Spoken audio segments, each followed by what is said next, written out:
Bismillahir-Rahmanir-Rahim. Welcome to you all on the sixth night of Muharram, the sixth night of our series.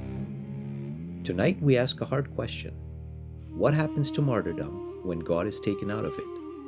When the cause is just, but heaven is emptied?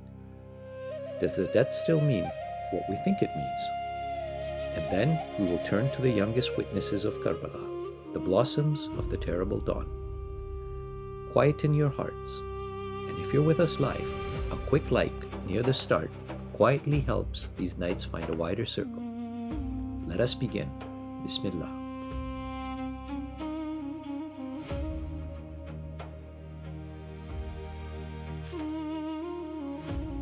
We open with the Word of God.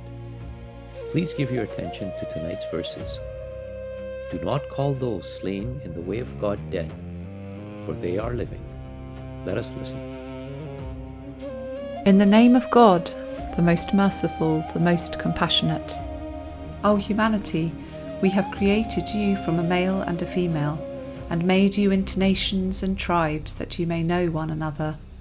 Indeed, the most noble of you in the sight of God is the most God-conscious.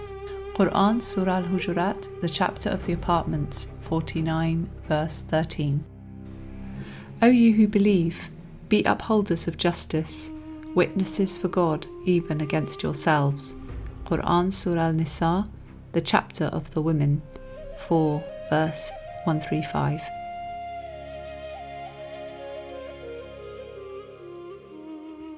And now our couplets. Poetry to bring the theme home to the heart. Let the words settle. They found the courage to resist, but had yet to find its purpose. The wound explained the struggle, the covenant explained the wound. Every age produced its revolutionaries. Karbala produced its witnesses. The world could restore what had been taken. Only God could restore what had been forgotten.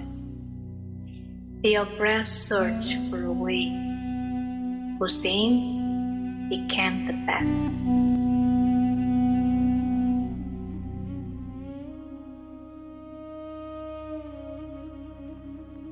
I now invite our speaker, Shaykh Shabbir Hassanally, for tonight's sermon, The Wretched and the Witness, on what is lost when sacrifice is severed from God, and why the witness of Karbala can never be reduced to mere loss. The sermon will flow into the Maqtal tonight, cherry blossom at dawn, for the four young men of the morning of Ashura, Qasim, al-Akbar, and the two brothers, Aun and Muhammad. Peace and blessings be upon them all. And we'll close with a supplication. Let us hold our stillness through all of it. Please welcome Shaykh Shabbir Hassanally.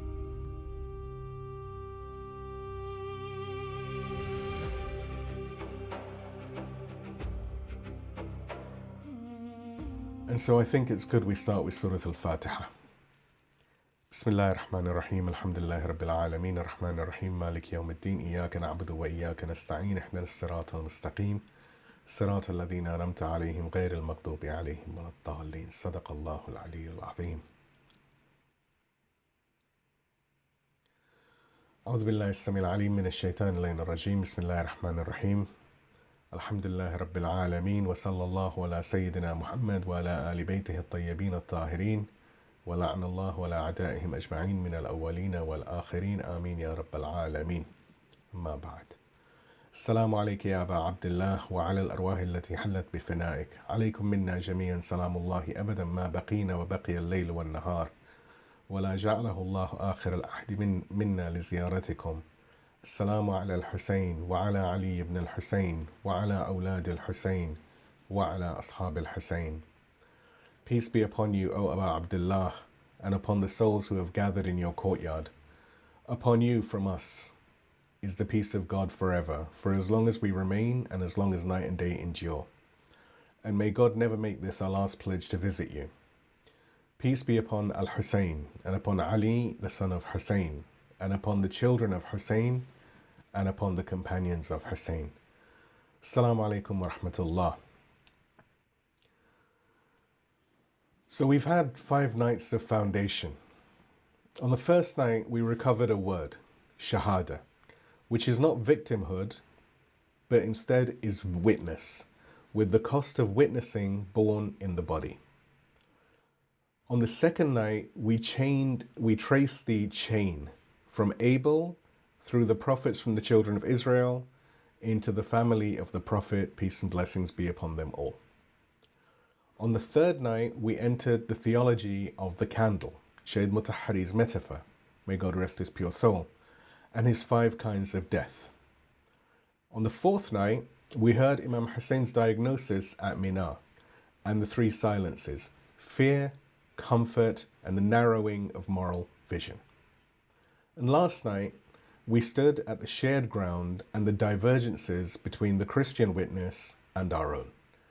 And we named the methodology that would carry us forward, honor without conflation. Tonight, we leave the religious neighborhood entirely, and we enter and look at the secular one. And we begin with a confession. If the wretched of the earth went looking for liberation outside the mosque in the 20th century, the question is not only why they went, it is why the mosque had stopped offering them anything to come back to. And the question is larger still.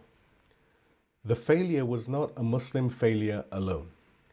It was a failure across all 3 Abrahamic houses, in different ways certainly, in the same decades.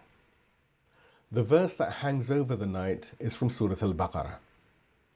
And that is, of course, the chapter of the cow, 2nd chapter of the Quran, verse 154. And the verse is, "Do not say of those slain in the way of God that they are dead. Rather, they are alive, but you perceive it not." Now, the qualifier here matters more than the rest of the verse. Fi sabilillah, in the way of God. Many were slain in the 20th, in the 19th and 20th and 21st centuries. The verse names the road. Tonight we ask who walked it and who paved it. The question we will spend the night asking is, whose road were they on? Please give me a salawat and we move to the first point, which is why the wretched went elsewhere. Allahumma salli ala Muhammad wa ala Muhammad. So let's set the scene. The mid-20th century, the colonial and post-colonial world bleeding.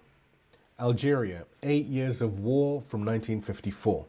Vietnam, the fight against the French and then against the Americans.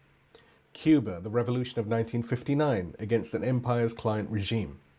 And Palestine, the Nakba in 1948, and every catastrophe that followed it. The map of the global south, country after country, holding ground that had been bought and sold over their heads for 2 centuries and more by powers they had never asked to govern them. A generation of young people then, whose grandparents had been farmers under empire, whose fathers had fought, often as conscripts, in someone else's wars. The young people of that generation looked around at the world that had been handed to them, and they asked the only question that was worth asking. What do we do with our bodies, our lives, the dignity that has been taken? And they asked, and as they asked, they looked at the religious houses around them, the mosques, the churches, and the synagogues. And what they found in too many places was silence, or comfort, or dogma, or worse. They looked elsewhere because they had to. The fault is not theirs alone. Tonight we will name 3 houses: the Christian, the Jewish, and our own, gently and as a self-critique. We honor the prophetic root in each.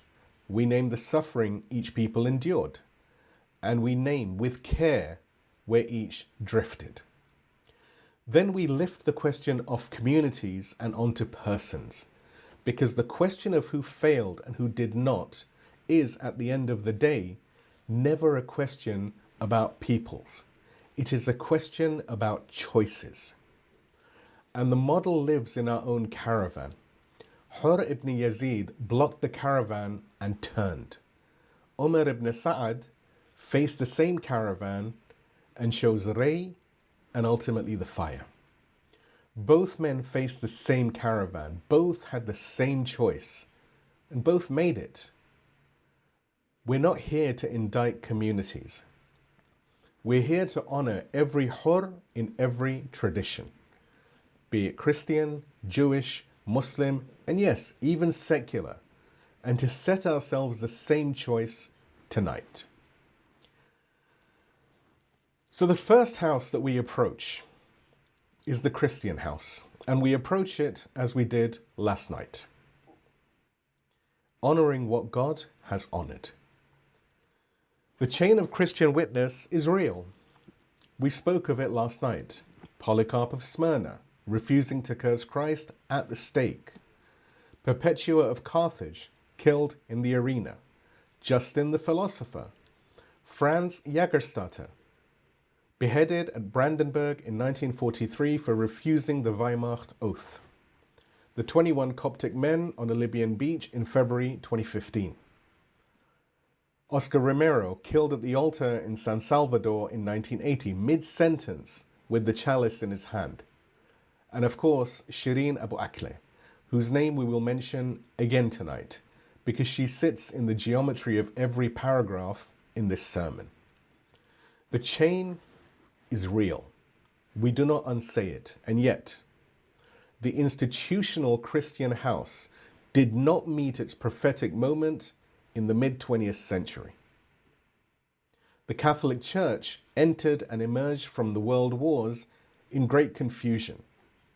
Pope Pius XII's contested record of silence during the Holocaust.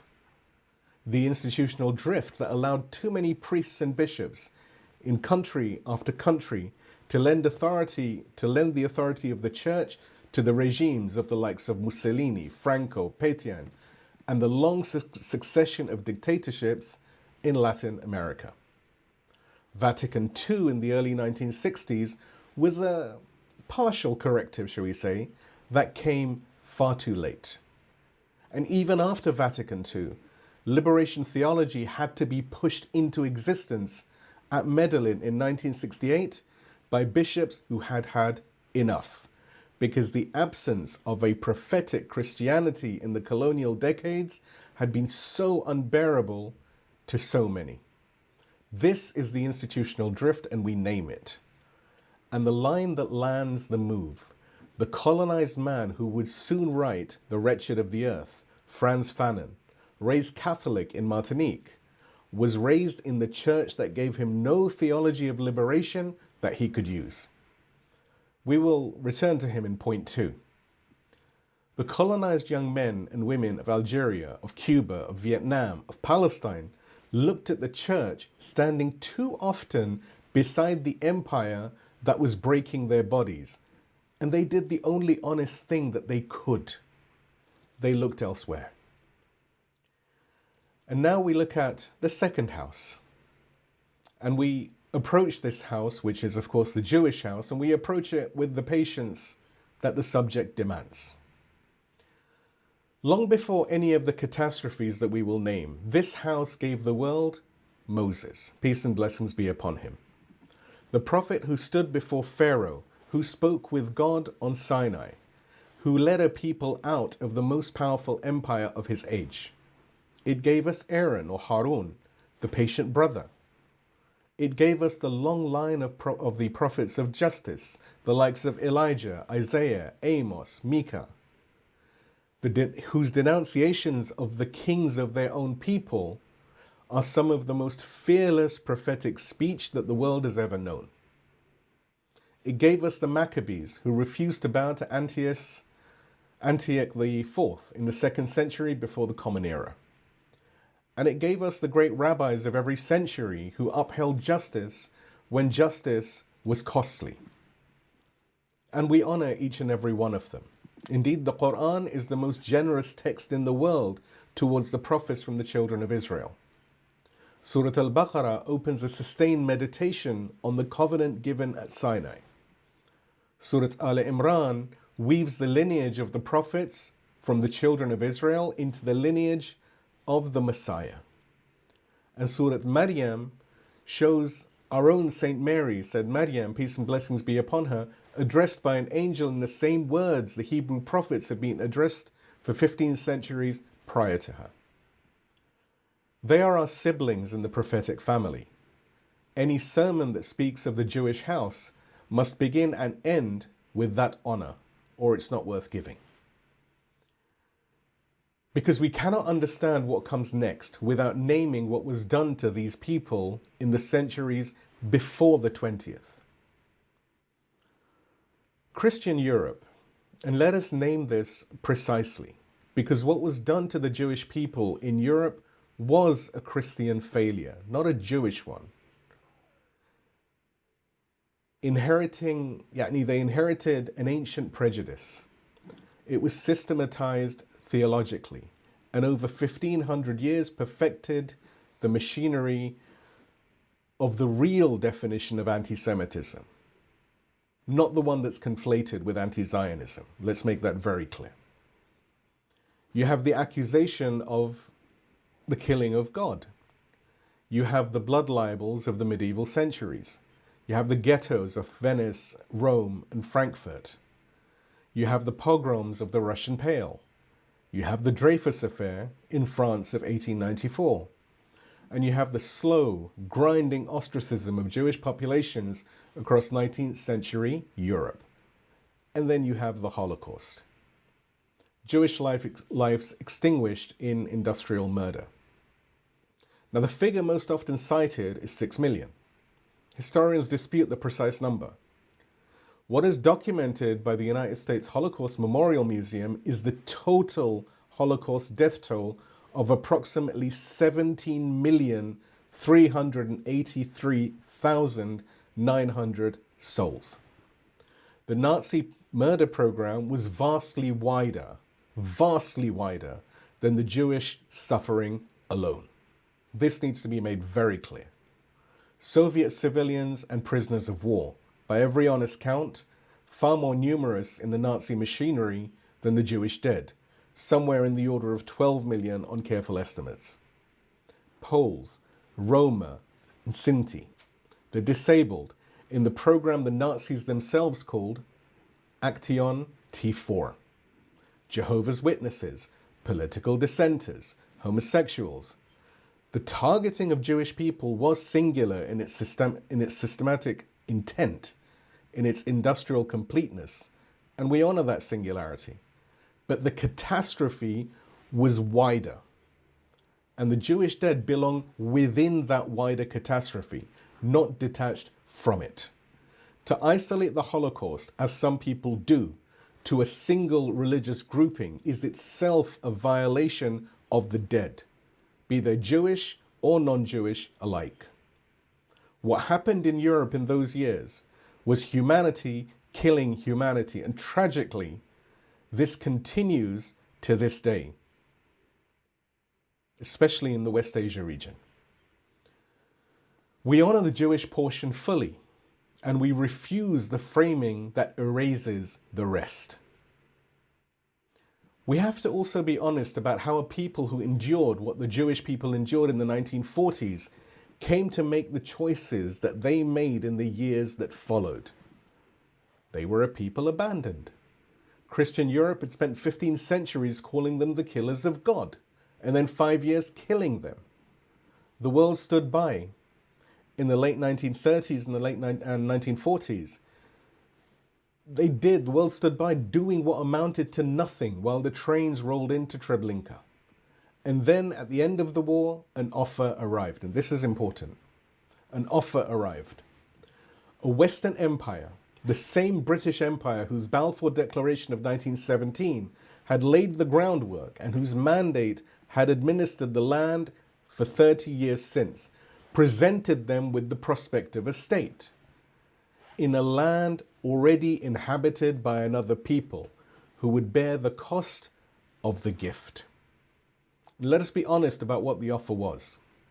The empire was not redeeming the Jewish people for the catastrophe in which it itself had been complicit.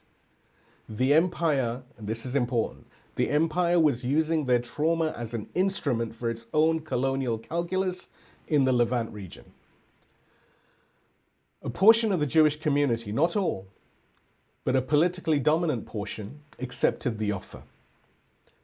And on the wreckage of the Palestinian Nakba of 1948, an ethno-national project was built.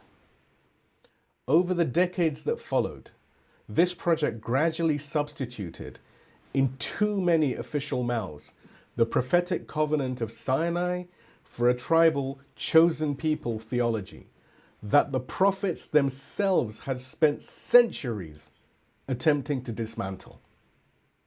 The proverbial golden calf made this time of fear instead of gold, but a calf nonetheless. The covenant of Moses with the God of justice replaced in the dominant idiom of the new state by a doctrine of ethnic exclusivity that no prophet from the children of Israel ever taught, and that every prophet from the children of Israel preached and fought against. Chosenness, which has always been a burden of justice, was quietly traded for a shield of ethnicity. The cost has been borne daily for nearly 80 years by the Palestinian people, by the Lebanese people, by the people of the West Asia region, by the integrity of the Jewish prophetic tradition itself, and by the trust of every neighbor the new state has inherited. Before we leave this house, we pause to name those who refuse to look away. We might say they are the horrors of the Jewish tradition, and they matter. You have, for example, Hannah Arendt, whose later misgivings about political Zionism cost her the friendship of much of her community and made her ostracized for the simple act of insisting that Jewish life is bigger than the Israeli state. You have Marek Edelman, the Bund commander of the Warsaw Ghetto Uprising of 1943, who refused to migrate to the new state because he saw what it would become, and who remained in Poland for the rest of his life. You have Rabbi Elmer Berger, who founded the American Council for Judaism in 1942 to insist that Judaism is a faith, not a nationalism and not an ethnos. You have the Nutra Carter, who for 80 years have refused at great cost the entire premise of the state on theological grounds from the faith of Judaism. And the historians, the Israeli historians of the 1980s and onwards, who have done the hard work of telling the truth from the inside, the likes of Ilan Pappé, Norman Finkelstein, Avi Shleim, Shlomo Sand, truth tellers from the inside who have paid for their truth telling. And the figure who still lives with us, Shireen Abu Akleh, a Christian Palestinian journalist killed by an Israeli sniper in Jenin on the 11th of May, 2022, while wearing very clearly a vest that was very, very obviously marked press. We named her in last night's session, and we name her again now because she sits at exactly the geometry of this session. A Christian Palestinian who covered the violence of a state operating in the name of Jewish chosenness. Killed by that state, mourned in the same week by Christians and Muslims together. Palestine is the place where the failure of all three houses converges into a single open wound. And Shireen is the witness whose witness was killed. We honor them all. We grieve them all.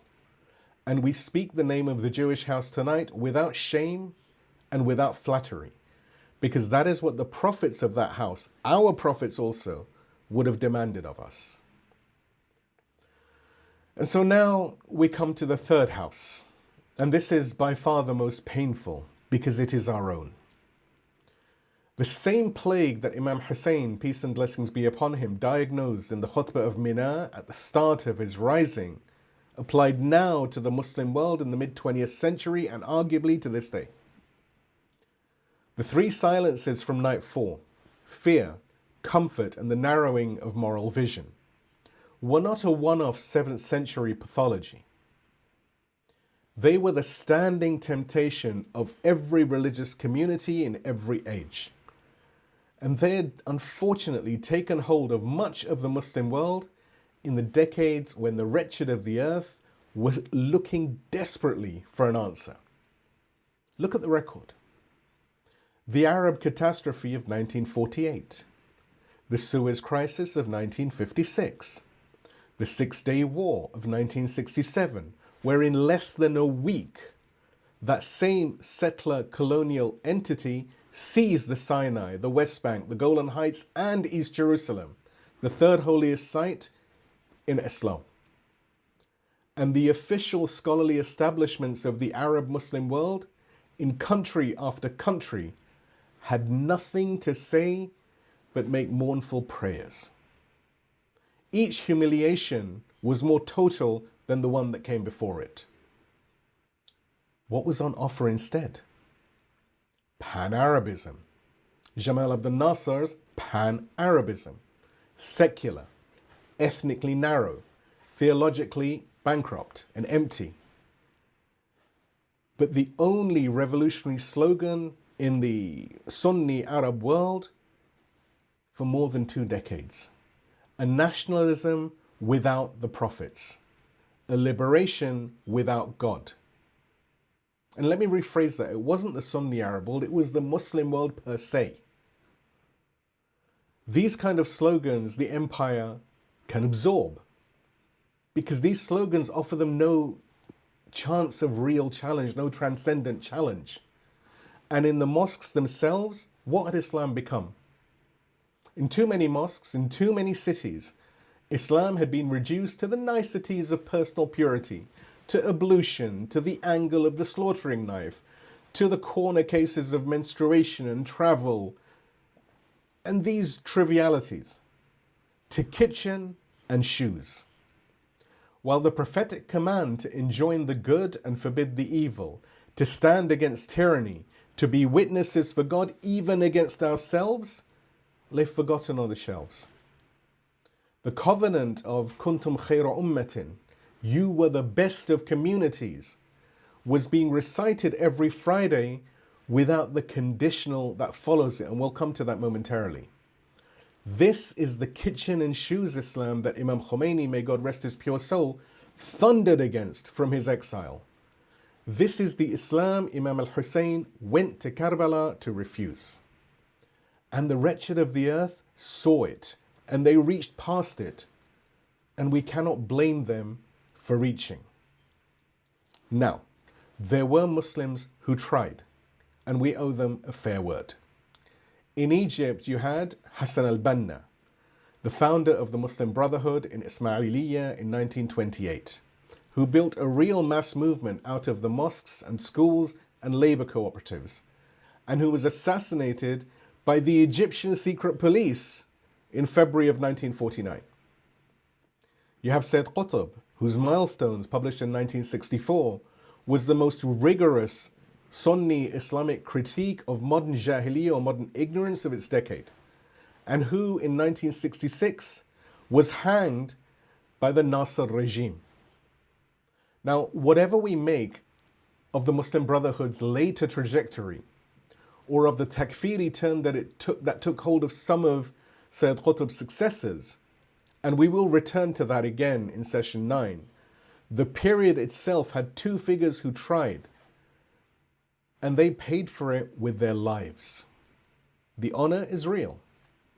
In Najaf, you had Shaheed Sayyid Muhammad Baqir al-Sadr, may God rest his pure soul, who was working on falsafuna, our philosophy, and iqtisaduna, our economics.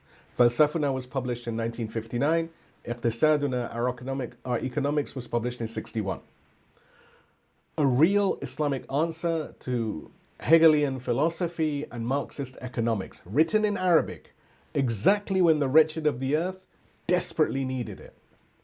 They didn't see him either. In Iran, the man who would change the calculus had not yet risen publicly. Imam Khomeini, may God rest his pure soul, was still a relatively young scholar in Qom. The 15th of Khordad, 1342 of the Solar Hijri, around June 1963, when Imam Khomeini led the resistance to the Shah's so-called White Revolution and then was arrested, and when those who defended him were massacred in the streets, that was 2 years away from the moment Fanon's book was being printed. His exile to Turkey, Imam Khomeini's exile to Turkey in 1964, his move to Najaf in 1965, his Najaf lectures of 1969 and 1970 that became the foundation of Hukumat al-Islami, the Islamic government, the theory of Wilayat al-Faqih, all of that lay ahead. And here's the theological note that we should carry away from this. Witness precedes theory in the prophetic tradition. Imam Hussein did not write a book. He went to Karbala. He completed the Hujjah, he went to Karbala. Imam Sajjad and Sayyid Zainab, peace and blessings be upon them, wrote the book of Karbala after. The young scholar in Qom and then in exile in Najaf was already at his Karbala. The framework of his theory would follow his witness. And Imam Khomeini's diagnosis, when it came to be written, was the same diagnosis Imam Hussein had made back at Mina. And notice that he uses very nearly the same image that you and I have been using these past few sessions. From his first lecture in the Husseiniyyah of Najaf on the 21st of January 1970, Imam Khomeini said, and I quote, and the references of course are all in the write-up, "Islam must be presented to the people in its true form, so that our youth do not imagine the religious scholars, the so-called akhond, the quietist clergy, sitting in some corner of Najaf or Qom, studying only the questions of menstruation and postnatal purity, as if they had nothing to do with politics. Islam has a program for every aspect of life. Islam is a political religion, and the religious scholars must learn politics from Islam, not take their Islam from Western and Eastern politicians." More than 45 decades before this majlis, the same Imam who would lead the Islamic Revolution of 1979 was diagnosing the kitchen and shoes Islam from his exile in Najaf. The same critique, the same target, and exactly the same tradition. And listen to his final line. This is very interesting. "The religious scholars must learn politics from Islam and not take their Islam from Western or Eastern politicians." Because this sentence, spoken in Najaf in a classroom in 1970, is the seed of the slogan the revolution would chant years later. Na Sharqi na Gharbi Jamhuriya Islami. Neither East nor West, Islamic Republic. The candle was already shaped before it was raised. The Wretched of the Earth in 1961 saw a man under house arrest, then a man in exile, then no man at all. They could be forgiven for not seeing what was coming. And you also have Shaykh Mutahhari and Dr. Ali Shariati, may God rest their pure souls, who were still gathering their materials. The candle had been refound, but it had not yet been raised. The Wretched of the Earth could not see the dawn breaking in the mountains around Qom and Najaf and Tehran. They saw the long night still on the plain. And they saw what was on the table. And what was on the table was famine. Please give me a salawat, and we cover a very important point now. Chosenness is not a possession, rather it is a burden. اللهم صل على محمد وآل محمد. So now that we've covered the three houses, and before we come to Fanon, we have to ask a diagnostic question that runs across all three houses. What is chosenness in the language of Quran? Because the deformation each house drifted into is the same deformation. And the cure, where it has been administered, is the same cure. Let's consider the negative side first. Chosenness is not an ethnic category. The moment any community, Jewish, Christian, Muslim, turns chosenness into a possession of blood or soil or lineage, it has done something with terrible theological consequences. What is that? It has made God ethnocentric. And an ethnocentric God, by definition, cannot be just. Because if he favors one race over another, he must, by definition, be unjust to those he did not favor. And an unjust God is no God at all. The notion of adl ilahi, divine justice, is one of our main roots of religion, what we call usul ad-din, that we have covered in our Wednesday sessions on the Lantern of the Path. One of the 5 constitutive principles of the faith in the Shia tradition. Not one attribute amongst many, a principle, a core principle of his nature, alongside Tawheed, prophethood, the Imamah, and the Day of Judgment. If you pull the justice of God down, then Tawheed falls with it. The very claim to be the chosen people of God collapses the moment chosenness is taken as ethnic. The very form refutes itself. Now, this diagnosis lands hardest in the Jewish house that we have just visited, but it lands on us first. The grammar of kuntum khayra ummatin ukhrajat linnas, which I will come to momentarily, is grammatically conditioned on what follows. تَأْمُرُونَ بِالْمَعْرُوفِ وَتَنْحَوْنَ عَنِ الْمُنْكَرِ وَتُؤْمِنُونَ بِاللَّهِ. That you enjoin good, you forbid evil, and you believe in God. You drop the conditional, and the Muslim community has performed the same drift we are diagnosing in our prophetic siblings. The condition is performative, not ontological. God's mercy does not depend on us. Our station as witnesses does. In Quran, Surah Al-Imran, the chapter of the family of Imran, 3rd chapter of the Quran, verse 110 is the verse I've mentioned a couple of times now. Kuntum khayra ummatin. You were the best of communities brought forth for humanity. You enjoin the good, forbid the evil, and you believe in God. The Quran's clearest critique of chosenness as possession is the parable of the donkey carrying books in Surah Al-Jum'ah. In Quran, Surah Al-Jum'ah, the chapter of the Friday, chapter 62 of the Quran, verse number 5, Allah subhanahu wa ta'ala says, the likeness of those who were entrusted with the Torah and then did not carry it is as the likeness of a donkey carrying volumes of books. And let's listen to how Allama Tabatabai, may God rest his pure soul, in his famous tafsir or exegesis of the Quran, Al-Mizan, reads this verse, because the move he makes is exactly the move our methodology requires. He names the historical referent of the verse plainly, he does not flinch. And then he turns the simile back as a warning on the Muslim community itself. Allama writes, and of course the references are all in the write-up. Allama writes, the intended referent of those who were charged with the Torah and then did not carry it is the Jews.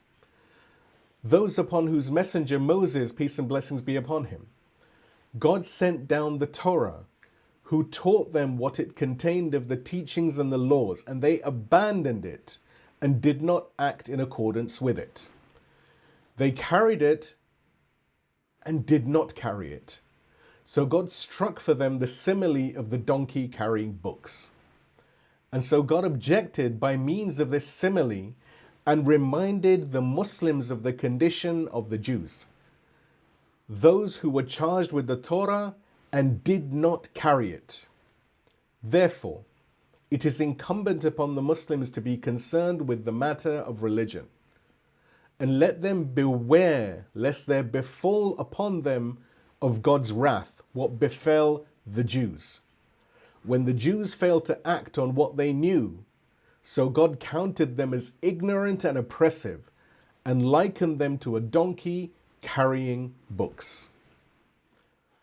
Think about and reflect on what Allama Tabatabai is doing. The verse names the Jews as its historical referent, and Allama does not soften that. But the same simile is then turned in the same paragraph of his commentary back towards the Muslims. Let them beware lest there befall upon them what befell the Jews.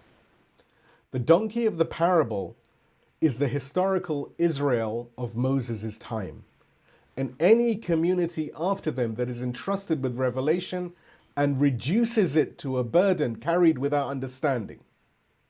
That is the covenantal reading. The simile is universal in its theological force, even where its historical referent is specific. The Muslim who recites the Quran without enacting it, the Christian who recites the Sermon on the Mount without standing against the empire, the Jew who recites the Torah without standing against the pharaohs of every age, are the donkeys of the books they carry. The image cuts across all three houses, and it cuts deepest when it cuts at us. And now the affirmative side. What chosenness actually is when it is rightly understood. It is the active duty to enjoin good and forbid evil. In Quran, Surah At-Tawbah, the chapter of the repentance, 9th chapter of the Quran, verse number 71, Allah subhanahu wa ta'ala says, "The believing men and believing women are protectors of one another. They enjoin the good and they forbid the evil. It is the witness against the self when justice demands it." And listen carefully, because this verse returns in the bridge to point 2. Quran, Surah An-Nisa, the chapter of the women, 4th chapter of the Quran, verse 135. Allah subhanahu wa ta'ala says, "O you who believe, be upholders of justice, witnesses for God, even against yourselves or your parents and relatives." It is the Quran's own answer to the question, who is the best? Not a tribe or a lineage, but those who imitate the Prophet, peace and blessings be upon him, his family, and his righteous companions. In Quran, Surah Al-Ahzab, the chapter of the Confederates, 33rd chapter of the Quran, verse 21, Allah subhanahu wa ta'ala says, "Indeed, in the messenger of God, you have an excellent example for whoever seeks God and the last day and remembers God much." Closeness is achieved. It is not inherited. And it is the cosmopolitan vocation. Quran, Surah Al-Hujurat, the chapter of the apartments or the chambers, 49th chapter of the Quran, verse number 13. Allah subhanahu wa ta'ala tells us, "O humanity, we have created you from a male and a female and made you into nations and tribes that you may know one another. Indeed, the most noble of you in the sight of God is the most God-conscious." Difference is not a problem to be solved. Difference is the ground on which mutual knowing, ta'aruf, becomes possible. We are chosen to know one another, not to wall ourselves off from one another. So hear the line we walk with for the rest of this night. Chosenness is not a possession to be defended. Rather, it is a burden to be carried.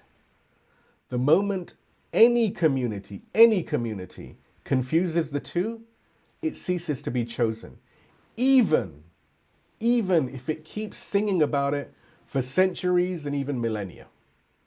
Please give me a salawat and we move to the next point. Hur across the stand, Omar chose Ray. The choice is always now. اللهم صل على محمد وآل محمد. Whatever happened to the institutions, the choice has always been individual, and the choice is always now. Hur ibn Yazid blocked the caravan and turned. We heard about him in the Maqtal yesterday. Umar ibn Sa'ad faced the same caravan, yet he chose Ray and the fire of hell. We heard both stories last night, as I said. Hur stepping across the open stand, laying his shield upside down, asking, "Will you accept my repentance?" And Umar ibn Sa'ad sitting in the same desert and counting the lands that he had been promised.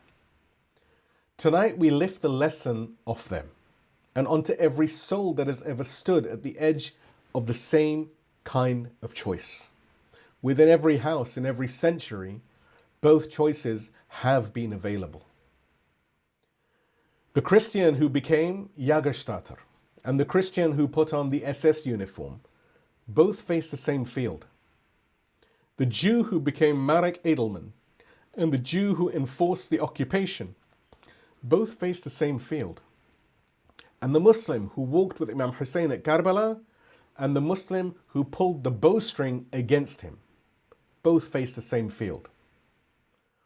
Listen to the verse of Quran that I mentioned earlier just for a moment again. Again, this is from Surah An-Nisa, the chapter of the women, 4th chapter of the Quran, verse 135. O you who believe, be upholders of justice, witnesses for God, even against yourselves. That verse made Hur. He bore witness for God against himself, against the army that he had led, against the orders that he had been given, against the path that he had been on. He is Surah An-Nisa, verse 135, made flesh in a single morning in the open sand of Karbala. And if it can make any of us on any morning in any field when the choice is set before us. We're not here to indict communities. We're here to honor Hur, every Hur in every tradition, Christian, Jewish, Muslim, and as I said previously, yes, even secular. And to set ourselves the same choice tonight. Be witnesses for God, even against ourselves. The verse means what it says. And this is the point from the main first point to the second point. The first point has just told us why the wretched went elsewhere. Point 2 will now meet them where they went and ask with the same compassion what they found there. If the choice is individual, then the question becomes, what vocabulary did the 20th century give to those who chose to stand? Please give me a loud salawat and we move on to the second point by starting with Marx in a Heartless World. اللهم صل على محمد وآل محمد. Now hear me carefully, because the figure I'm about to bring into this sermon, into this majlis, is one whose name has often been used as a curse within the Muslim community for as long as most of us have been alive. This is Karl Marx. Born in Trier in the Rhineland in 1818, descended on both sides from rabbis, raised secular, dead in London in 1883. The standard atheist reading of Marx clips a famous phrase off the head of a longer sentence and produces a one-line dismissal. The standard Muslim reaction to that one-line dismissal is to bury Marx without ever having even heard him. We will do neither tonight. From a piece of writing Marx published in February of 1844 in a small German-French journal in Paris comes the most quoted and least understood sentence in the entire history of 19th century European thought. Karl Marx wrote, and the reference of course is all in the write-up, religion is the sigh of the oppressed creature, the heart of a heartless world, and the soul of soulless conditions. It is the opium of the people. Think about that full sentence again. Religion is the sigh of the oppressed creature, not the oppressor, the oppressed, the one who has nothing else. The heart of a heartless world, Marx is acknowledging over here that religion gives a heart to a world that is otherwise heartless. He is not dismissing religion as nothing. The soul of soulless conditions, the smoke and the lung disease and the children working in the factories of Manchester and the Ruhr. Religion is the soul of those soulless conditions. And then it is the opium of the people. Now the atheist reading lands on those last few words alone and stops there. But that's not what Marx is actually saying. Marx's critique is something else entirely. That religion, as it has come to function in his Lutheran, Hegelian, Christian milieu, has become a sedative for suffering rather than a transformer of the conditions that caused it. Marx wants the heartless world transformed so that the consolation is not necessary. He wants the cause of the suffering removed, not the consolation removed. Look at the diagnosis again. Listen to it as it is the diagnosis Imam al-Hussein made at Mina. It is the diagnosis that Shaykh Mutahhari made in his book, The Martyr. It is the diagnosis Imam Khomeini made in Islamic government, in Hukumat Islami. Religion that has lost its connection with God has become the opiate of those who adhere to it, has become a sedative. Marx and the prophets are looking at the same phenomenon. The difference between them is which side of the diagnosis each is speaking from.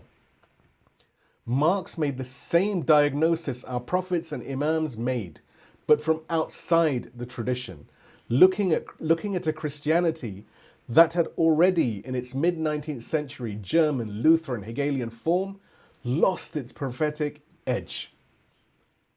He never met a living prophetic religion. He didn't know there was one. That is not a failure of his intelligence. It is a failure of the religion he was looking at to be what religion is supposed to be. We do not claim Marx. The material metaphysics that follows the diagnosis is not ours, and it never will be. But we do not pretend his critique was foolish. We do not allow the cheap clipped version of that famous sentence to stand in our communities any longer. Marx, and this is perhaps controversial, but please listen carefully. Marx was almost with Imam Hussein on the diagnosis. He just couldn't see far enough to find the alternative. Next, we look at Fanon in the body of the colonized. So Marx's diagnosis was European. Fanon's was something else. It was the diagnosis applied to the wretched of the earth, to the colonized, the dehumanized, those whom empire had reduced from subjects to objects. Frantz Fanon, born in Martinique in 1924, raised a Catholic, schooled at the Lycée Schola under Césaire. He fought with the Free French in the Second World War. He was wounded. He was decorated. He came home to find that the empire he had bled for would not see him as a Frenchman. He was trained as a psychiatrist in Lyon. He was posted to the Blida Joinville Psychiatric Hospital in colonial Algeria in 1953. And there, day after day, in his consulting room, he saw what colonialism did to the colonized. He saw it in their bodies, in their fractured selves, in the wounds that no diagnostic manual had a name for. He resigned in 1956 to join the Algerian Liberation Movement. He died of leukemia in Bethesda, Maryland, on the 6th of December 1961, 6 weeks after dictating the final pages of The Wretched of the Earth to his wife. He was a mere 36 years old. And what he wrote in his last 6 weeks of life still shapes how the world thinks about colonization. His central claim, and we should hear at least one passage carefully, He writes, and the references of course are in the write-up, at the level of individuals, violence is a cleansing force. It frees the native from his inferiority complex and from his despair and inaction. It makes him fearless and restores his self-respect. Hear what Fanon is doing here. He is not theologizing violence, rather he is diagnosing it as a psycho-political rupture by which the colonized, who has been reduced to an object by colonial dehumanization, recovers his standing as a subject. It is psychiatry, not theology. It is ontology, not jihad. The colonized has been turned into a thing. And we see this in Technicolor in Palestine. The act of resistance is the moment in which he becomes a person, a human being again. And this diagnosis is closer to ours than most Muslims realize. The Quran too knows that the dignity of the human person is recovered through standing, that prostration before God is the only standing that matters, but that prostration before tyrants is the loss of a station God himself bestowed on the children of Adam. In Quran, Surah Al-Isra, the chapter of the night journey, 17th chapter of the Quran, verse number 70, Allah subhanahu wa ta'ala says, and we have honored the children of Adam. The verses commanding resistance to oppression, of course, this is Surah Al-Hajj, 22nd chapter of the Quran, verses 39 to 40, often misused by people who know nothing, less than nothing about Islam. And this verse, of course, is from Surah Al-Hajj, chapter of the pilgrimage, as I said. Those who are fought against are permitted to fight because they have been wronged. And God is indeed able to help them. This is important, those who were expelled from their homes unjustly, only because they said, God is our Lord. Had not God repulsed the people from one another, ruin would have befallen the monasteries, the churches, the synagogues, and the mosques in which God's name is much invoked. God will surely help those who help him. Indeed, God is all-strong, almighty. This is the prophetic echo in an earlier register of what Fanon was articulating in the language of psychiatry on a desk in Algeria centuries later. But Fanon stops where Marx stopped. The recovery of agency in his frame is exhausted by the act. There is no transcendent anchor. The colonized becomes a subject through resistance, but the subject he becomes is the subject only of history, only of the body, only of the political moment. And history alone, the body alone, the political moment alone, these are not strong enough to hold what a witness is for. There's a second danger Fanon does not address, perhaps could not address, because he died before it played out. When violence is the only path to selfhood, the violence does not stop when selfhood is recovered. The 20th century is full of revolutionary movements that began as the recovery of the dehumanized and ended as the dehumanization of those they then ruled. You have Algeria after the coup. You have Cuba after the firing squads of La Cabana. You have Cambodia under the Khmer Rouge. We can name what he could not. Like Marx before him, Fanon made the same diagnosis our own prophets and imams made, but from outside the tradition. He saw what colonialism did to the human being. He saw that the human being had to recover. He just didn't have the vocabulary that could anchor the recovery in something history could not take away. That vocabulary was sitting in Persian in a book that had not yet been written on a desk in Tehran a few years away. Dr. Ali Shariati, may God rest his pure soul, born in Mazinan in northeastern Tehran in 1933. He was at the Sorbonne in Paris from 1959 to 64. Exactly the years in which Fanon was finishing The Wretched of the Earth and dying in Bethesda. The same Paris, same anti-colonial fire, same intellectual milieu, same questions. He had read Fanon. He had read him deeply. And we have to be careful because there's some folklore that's grown up around the relationship between Dr. Shariati and Fanon. Both are wrong, and we should say so honestly. The first, that Dr. Shariati translated The Wretched of the Earth into Persian. He did not. The actual translator's name was hidden by an editorial decision. And that they exchanged letters, they did not. The careful scholars Davari and Safari in their 2022 essay on the Shariati-Fanon engagement concluded that the letter exchange was almost certainly invented by Dr. Shariati for rhetorical purposes. And Dr. Shariati was, by his own admission, an unreliable narrator who liked to invent characters and exchanges to dramatize points he was trying to make. He was a polemicist. This was his way. So how did Dr. Shariati actually engage with Fanon? He read him on the page. He thought against him. He carried his arguments into his lectures at the Husseiniya Irshad in Tehran in early 1970s. And in those lectures, he offered the move that completes what Fanon could not complete. Listen to the move. Fanon told the colonized, to recover yourself, you must act. Recovery is the act of resistance. And he was right to a point. But then Dr. Shariati made the corrective. The recovery of agency from within history alone is not enough, because history itself is under the same sky.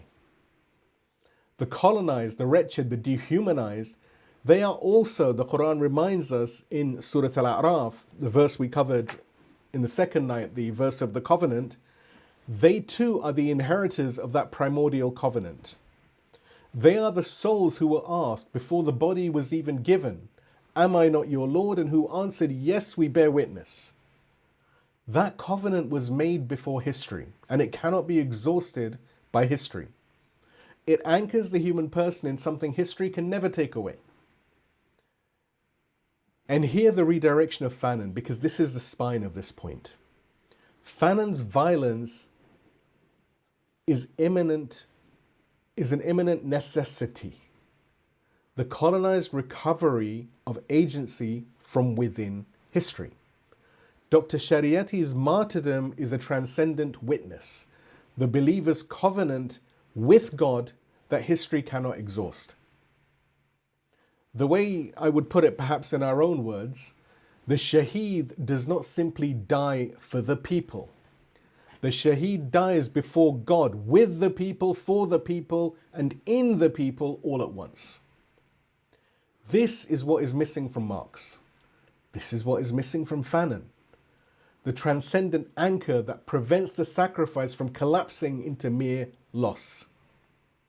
But listen to how Dr. Shariati himself put it in his own voice from the pulpit of Husseiniya Irshad in Tehran in the autumn of 1972. And this is, of course, the references are in the write-up. This is from his well-known famous lecture titled Martyrdom, Arise and Bear Witness. He says, Hussein, peace and blessings be upon him, the heir of Adam, the successor of the great prophets who taught mankind how to live, has now come to teach mankind how to die. In our culture, martyrdom is not a death which is imposed by an enemy upon our warriors. It is a death which is desired by our warriors, selected with all of the awareness, logic, reasoning, intelligence, understanding, consciousness and alertness that a human being has. Martyrdom, to arise and bear witness, in our culture and in our religion is not a bloody and accidental happening. Listen to what Dr. Shariati is doing. He says that martyrdom is not passive suffering imposed by the enemy. It is active testimony chosen by the witness. The exact architecture we have traced thus far all the way from Abel to Imam al-Hussein. He's refusing every account of martyrdom that treats it as an accident, as a tragedy, as a misfortune that befalls the witness. In Dr. Shariati's reading, which is actually the Husseini reading, the shaheed, the witness, the martyr, is not a victim. The shaheed is a chooser. The death is not imposed, it is willed. And if it is willed in his own list of words with awareness, logic, reasoning, intelligence, understanding, alertness, the full faculty of human consciousness brought to bear on the moment of giving the body to the cause. That is what is missing from every secular witness the 20th century placed on our shelves.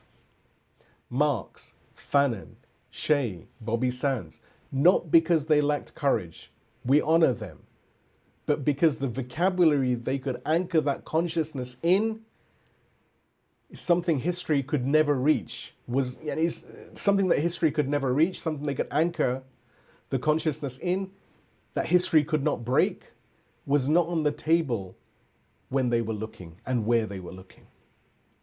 The vocabulary of the covenant, the vocabulary of, am I not your Lord? Yes, we bear witness.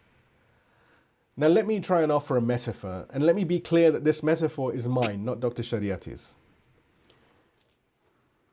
You have two axes that meet in the witness. You have the vertical axis, the covenant with God that history cannot reach. And you have the horizontal axis, the solidarity with the wretched that the prophets have always demanded. If you cut the vertical and only the horizontal is remaining, sacrifice without an anchor, which the 20th century saw devour its own children over and over again, that is the trap that Marx and Fanon tragically could not escape. You cut the horizontal and only the vertical is left, faith without justice, which is the kitchen and shoes Islam Imam al-Hussein went to Karbala to refuse. That is the trap our community had walked into in the decades when the wretched were looking for an answer. The shaheed, the witness, is the figure in whom both these axes meet. That is the Husseini paradigm in Dr. Ali Shariati's grammar. And it is the answer to Fanon that Fanon could not have given himself, because the prophetic religion that would have given it to him was not on the table, tragically, when he was looking. Please give me a salawat and we move on to the witness that history cannot exhaust. اللهم صل على محمد وآل So the spine of this second point in 3 names and 3 moves. Marx diagnosed dead religion from outside the prophetic tradition. He had nowhere to turn after the diagnosis except to history. Fanon applied Marx's diagnosis to the colonized, added the dimension of psychopolitical rupture, gave the wretched of the earth the most rigorous account of their own condition that the 20th century would produce. He had nowhere else to turn except to the body. Dr. Ali Shariati received both, took what was true in each and added the missing piece, the transcendent anchor, the covenant with God that history cannot exhaust. The progression is honest. Nothing was wrong about everything. Only one had the missing piece. We don't claim Marx and we don't claim Fanon. We grieve them because the candle they could have followed was not yet lit at the moment they were looking. And we honor the partial truth in each of them, as the Quran honors the partial truth in every prophetic figure who came before its final revelation. We are not in the business of diminishment. We're in the business of completion. The witness in our tradition is the figure in whom the diagnosis of every age, Marx's, Fanon's, Imam Hussein's, finds their answer in a single body, on a single afternoon, on a barren plain in Iraq. Imam Hussein carried what Marx could not carry. He carried what Fanon could not carry. And he carries what every secular witness in the centuries that followed could only point at and never reach. He carried it because the candle was lit and the lamp was raised and the oil was the oil of the prophets all the way back to Adam and Abel. That is what a witness is. And that is what is missing from every secular sacrifice the 20th century has placed upon our shelves. So now we move on to the third point of the night, and this is the most difficult to land in our own moment, because this is the one that asks something of us, not just of the figures that we've been discussing. The mid-20th century did not happen in a vacuum. The wretched of the earth were caught between two materialistic empires, the Soviet bloc on one side and the American on the other, each pulling every third path eventually into its own gravity. Vietnam, Cuba, Algeria, Egypt, all caught sooner or later by the gravity of one empire or the other. The Cold War was the field on which the secular revolutionary tradition was built and constrained. Every secular liberation movement of those decades had to ask itself sooner or later, which empire are you with? And whichever answer it gave, it had brought its place in someone else's calculus. This is why so many of the iconic faces of 20th century revolution, Che Guevara on the t-shirt, Fidel Castro on the dorm room poster, Nelson Mandela on the wall, Bobby Sands in the Belfast stencil, became in our own communities, especially in our diaspora, the faces we admired without ever asking what their cause was for. Today, the borrowing lives in algorithmic iconography. Posters become profile pictures, causes become aesthetics, and the covenant is replaced by the scrolling. We borrowed the iconography of secular martyrdom because we had no living iconography of our own to admire. And we had no living iconography of our own because we had not lived our own theology. The kitchen and shoes Islam had filled every mosque, and the candle had yet to be raised. And the youth of the diaspora and across the Muslim world met the t-shirts and the posters and the keffiyahs draped over revolutionary figures whose causes they had never examined, and they reached for what was on offer, because what was being offered in the prayer hall was frankly not enough. We don't mock these figures. They had real causes.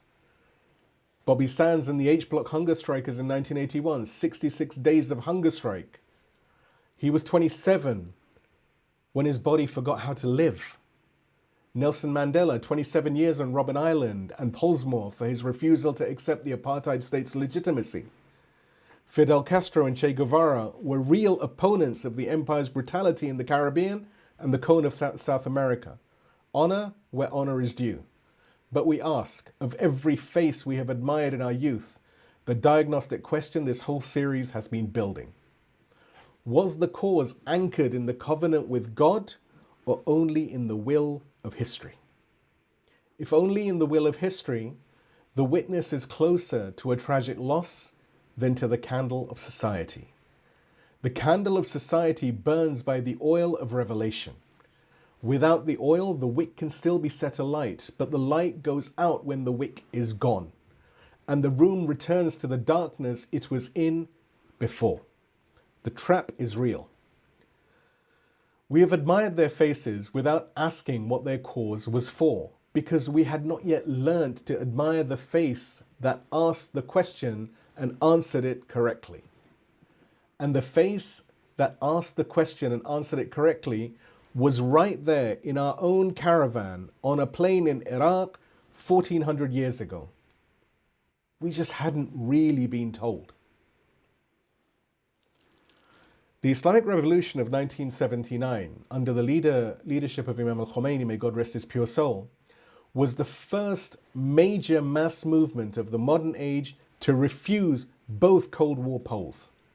Not align against one, not align with the other, and not align with one against the other. Not play one off against the other. Refuse, categorically refuse both. As we say, na sharqi na gharbi Jamhuriya Islami. Neither East nor West, only Islamic Republic. This slogan was not a piece of theatre. It was a very precise theological refusal.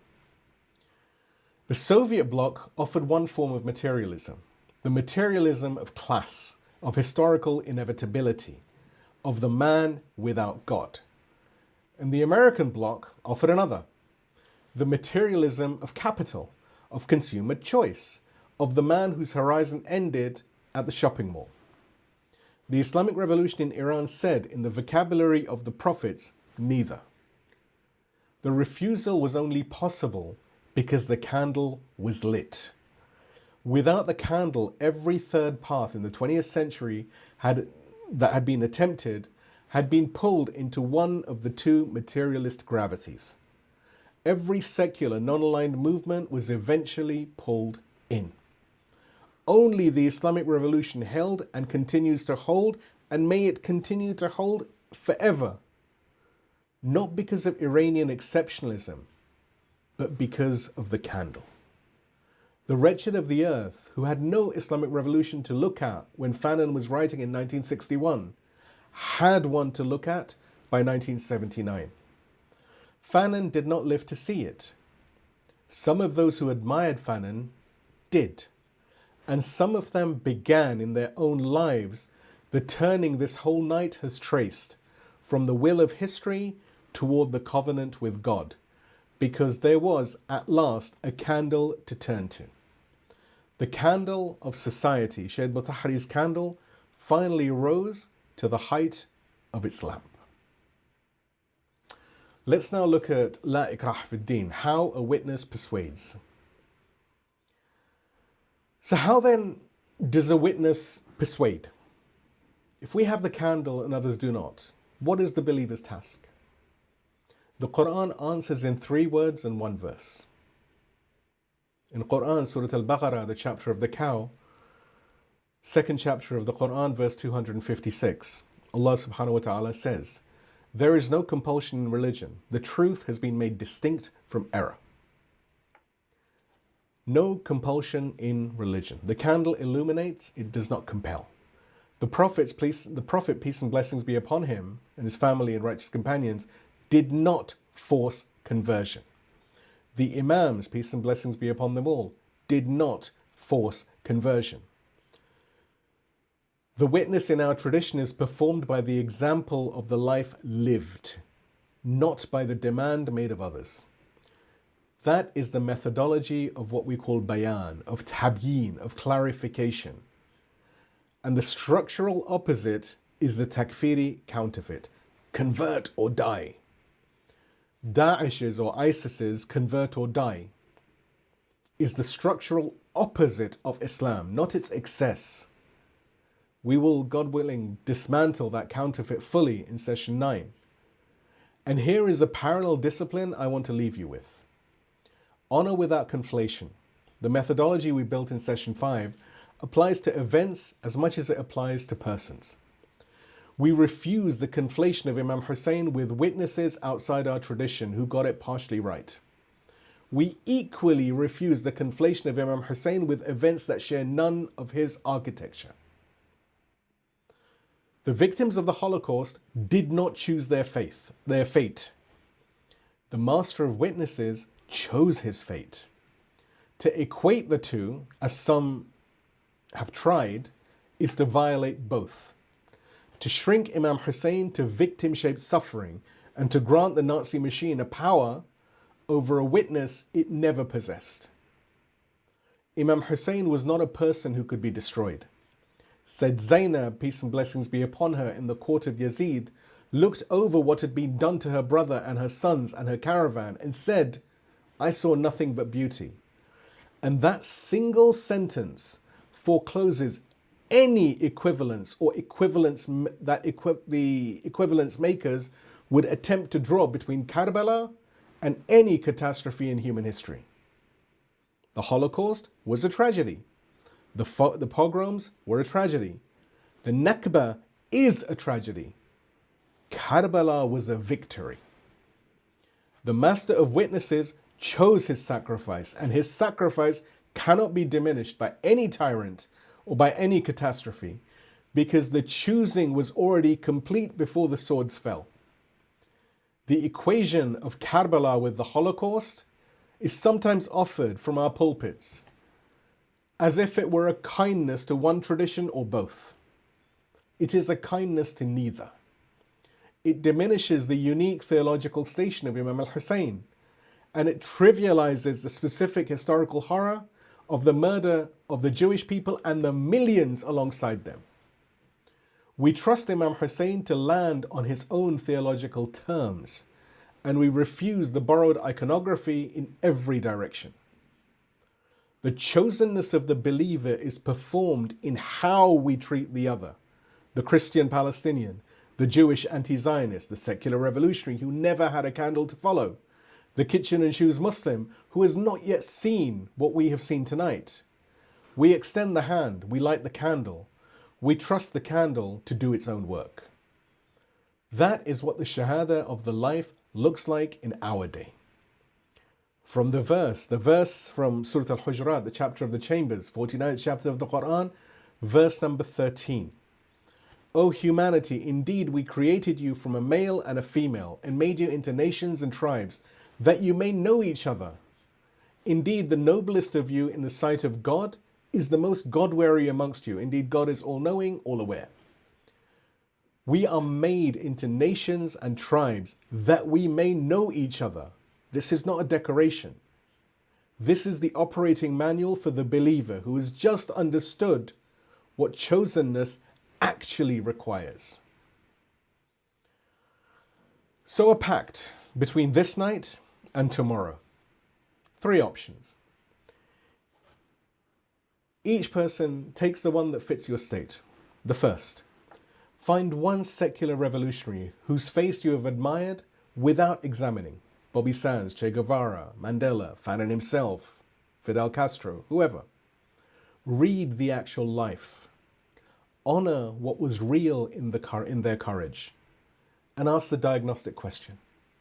Was their cause anchored in the covenant with God or only in the will of history?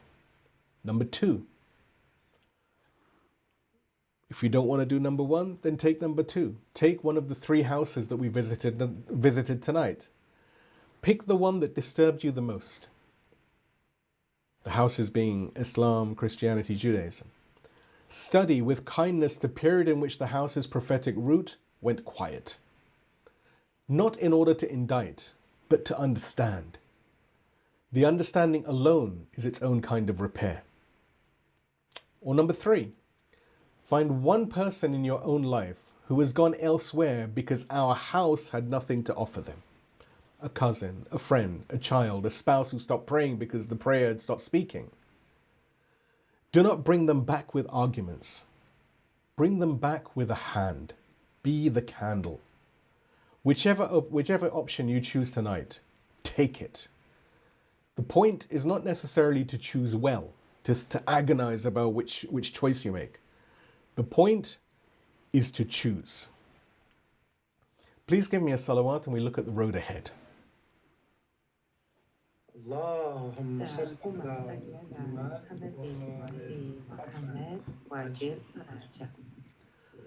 So tomorrow night, the 7th, we move from Europe and the Cold War to the colonial world's other great 20th century question, Vietnam. Ho Chi Minh, the political theology of anti-colonial liberation. The merit and the limit of mass sacrifice in a national cause, as opposed to a covenantal one. And the Maqtal will carry Abbas, the son of Ali, peace and blessings be upon him, the standard bearer, the water carrier, the loyal brother whose hands were severed and who held to the standard with the other until that too was severed.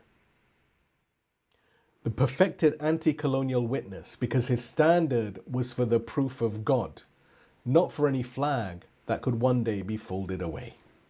That is tomorrow. And before we move to the Maqtal, just one question to carry home. As I've said before, but just to reinforce. When you've admired the face of a witness who was not anchored in the covenant, like I said, Che on a t-shirt, Fanon on a syllabus, Mandela on a wall, was your admiration the recognition of a partial truth? Or was it the substitution of a partial truth for the full one? The partial truth is real. The substitution is the trap. The candle gives off enough light to see the difference. Imam Hussein, peace and blessings be upon him, never reached for diminishment. He honored every witness who came before him. David, Solomon, John the Baptist, Jesus, peace and blessings be upon them all, even as he gave his own life to the witness only he could give.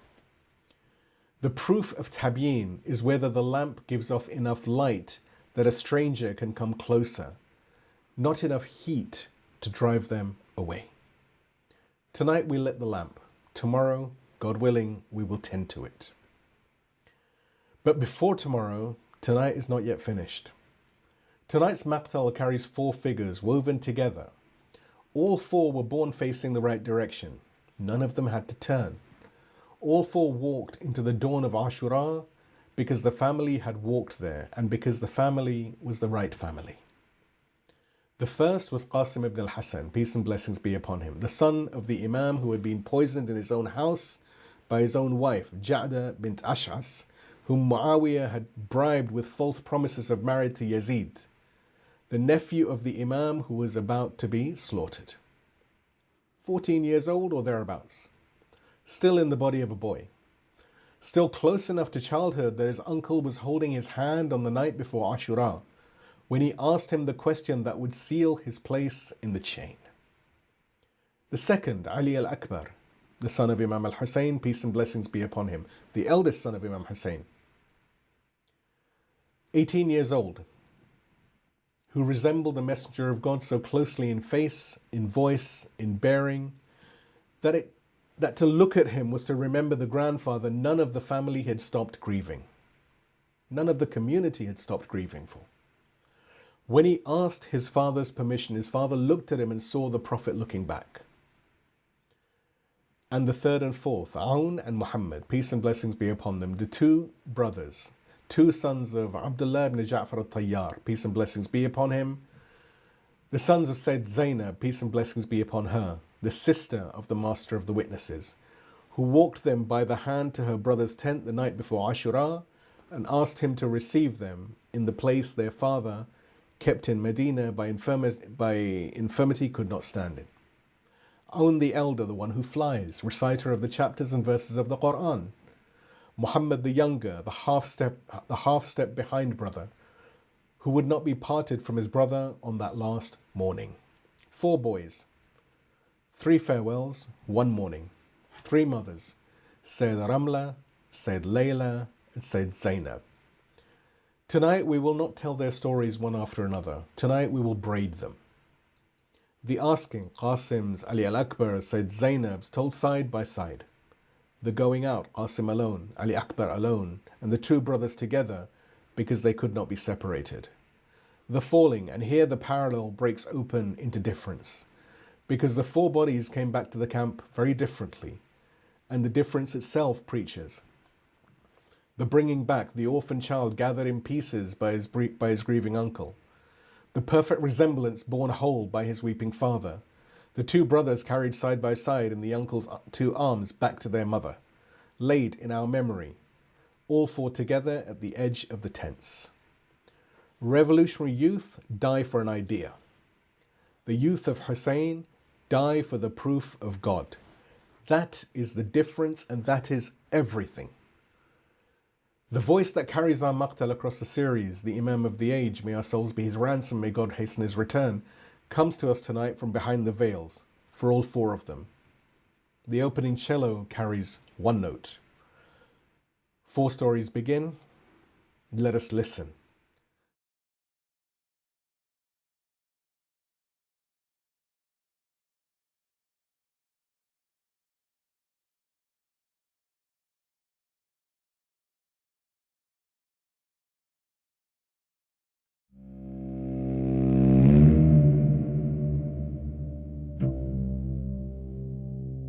I came to you the first night for my brother Abel. I came to you the second night for the inherited tear. I came to you the third night for a doorway. I came to you the fourth night for an ambassador and a city of broken promises.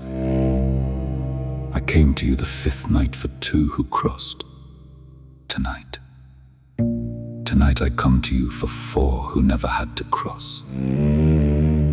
4 who were born inside the household, 4 who were born facing the right direction, the way some flowers are born facing the sun before they have opened. My beloved, Last night I told you of two men who turned, one out of an army, one out of a tradition. Tonight is different. Tonight there is no turning. There is only walking. The kind of walking a young man does on the morning of his wedding, when the road from his father's house to the hall is so familiar he could walk it with his eyes closed. Their names were Qasim and Ali al-Akbar, and the two brothers Aun and Muhammad, sent by their mother before her vigil at Ashura had even begun. They were my cousins. They were the boys I would have grown up beside had I been permitted to be there. Listen. Listen.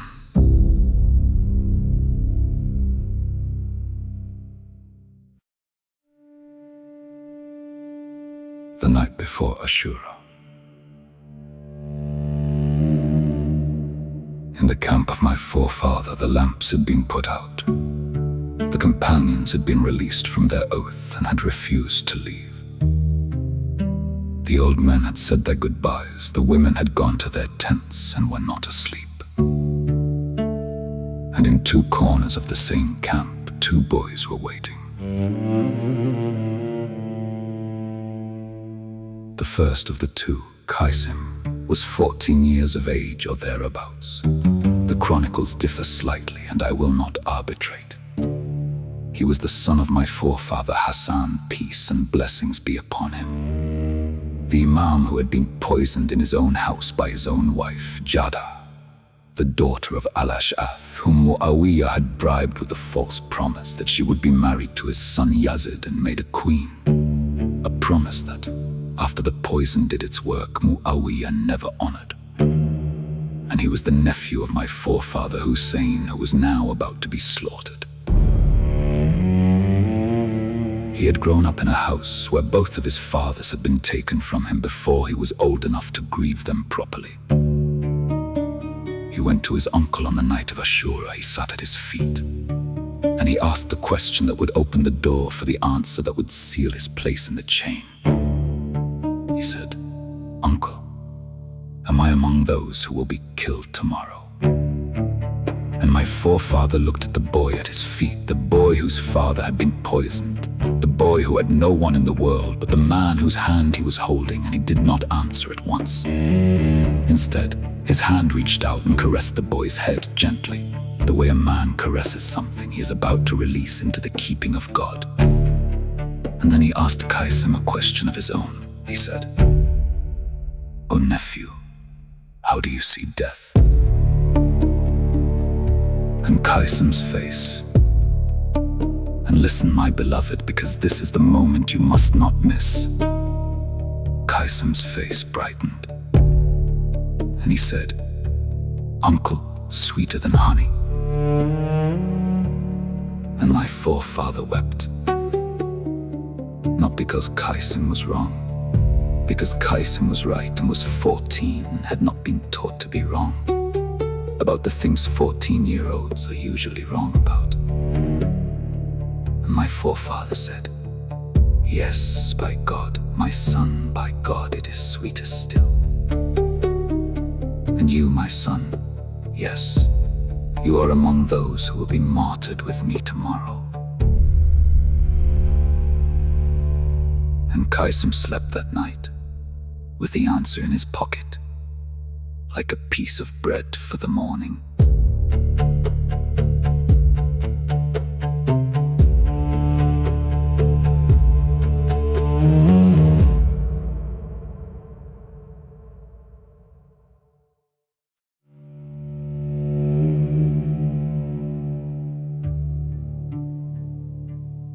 In another corner of the same camp, on the same night, the other boy was awake. His name was Ali. They called him al-Akbar, the elder, because he was the eldest of my forefather's sons, and because there was a younger Ali in the same camp, an infant who, in the providence of God, was being given a different Shahada to bear. He was 18 years old. He had been raised in the lap of his father.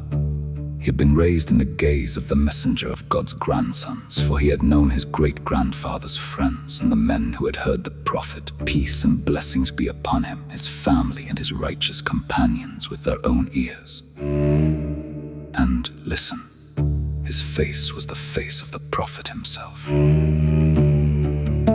The chronicles preserve this. Whoever among the household longed to remember the messenger of God in the years after his passing, the way his cheekbones sat under his eyes, the way the light fell on his beard, the way his voice carried, they would look at Ali al-Akbar. The prophet had not stopped being missed. He had only become Ali al-Akbar to the eyes of those who had loved him.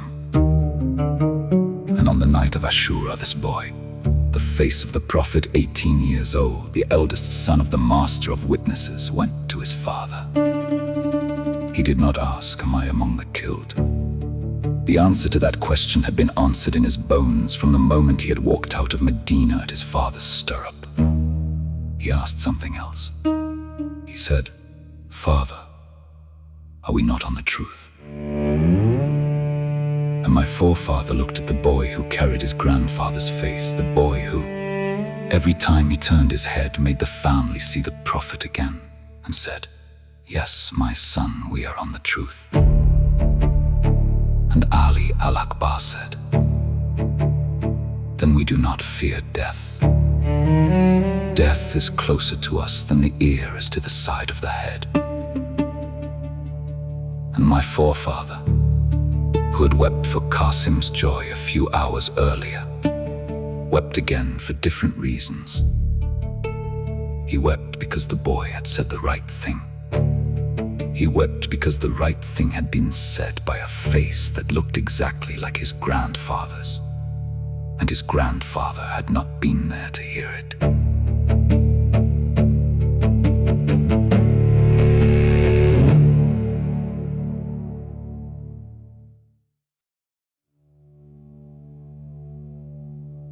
There was a third asking that night, my beloved, but the one doing the asking was not a young man. The one doing the asking was the sister of the master of witnesses. The chronicles preserve her arc carefully. She had set out from Medina at her brother's stirrup. She had crossed the desert beside the women and the children of his household. She had taken upon herself in those last days the office no chronicle had imagined a woman could hold, the office that would, in less than a day, make her the keeper of the surviving caravan, the voice that would speak in the courts of Kufa and Damascus, the woman whose carriage of grief would, for 14 centuries, be the silent commentary on her brother's silence. Her name was Zainab. The chronicles call her the daughter of the commander of the faithful, the daughter of Sayyida Fatima al-Zahra, the granddaughter of the messenger of God, peace and blessings be upon him and his family. She had 2 sons of the household with her, Aun and Muhammad. Their father Abdullah, the son of Ja'far at-Tayyar, the son of Ja'far, the one whose 2 wings carried him in paradise after Muta, peace and blessings be upon him, had been kept in Medina by illness, by infirmity, by a body that could no longer carry him to the field. He had not been able to come. But he had sent his sons. He had sent them with a letter to my forefather at Mecca, begging him to turn back. And when my forefather did not turn back, the 2 sons had stayed. Their father's letter had been read. Their father's wish had been heard and gently set aside, and the sons had remained in the caravan of their uncle, in the keeping of their mother. And on the night of Ashura, as the lamps burned out in the camp and the asking and answering went on among the household, Sayyida Zainab, peace and blessings be upon her, went to her brother. She did not approach as a sister. She approached as a mother. She took the hand of one boy in her right hand and the hand of the other in her left, and she brought them to the tent of my forefather, and she stood at the entrance. And the chronicles preserve the asking that has held our community for 14 centuries. She said, "Brother, the sons of our uncle Akil have gone out before you. The The sons of our brother Hassan have gone out before you. The sons of our cousins have gone out before you. How is it that the sons of our brother Ja'far do not go out before you also? Their father is not here, he could not come. But I am here, and I am their mother, and I have brought them. Take them, brother, that they may stand for you. That the line of Ja'far at-Tayyar, the one who flew in paradise on his 2 wings, may not be the only line of this household missing from your field tomorrow. My forefather looked at his sister. He looked at the boys at her side. Aun, who was older, Muhammad, who was younger. The boys he had watched grow up in the gardens of Medina. The boys whose father he had ridden beside in his own youth.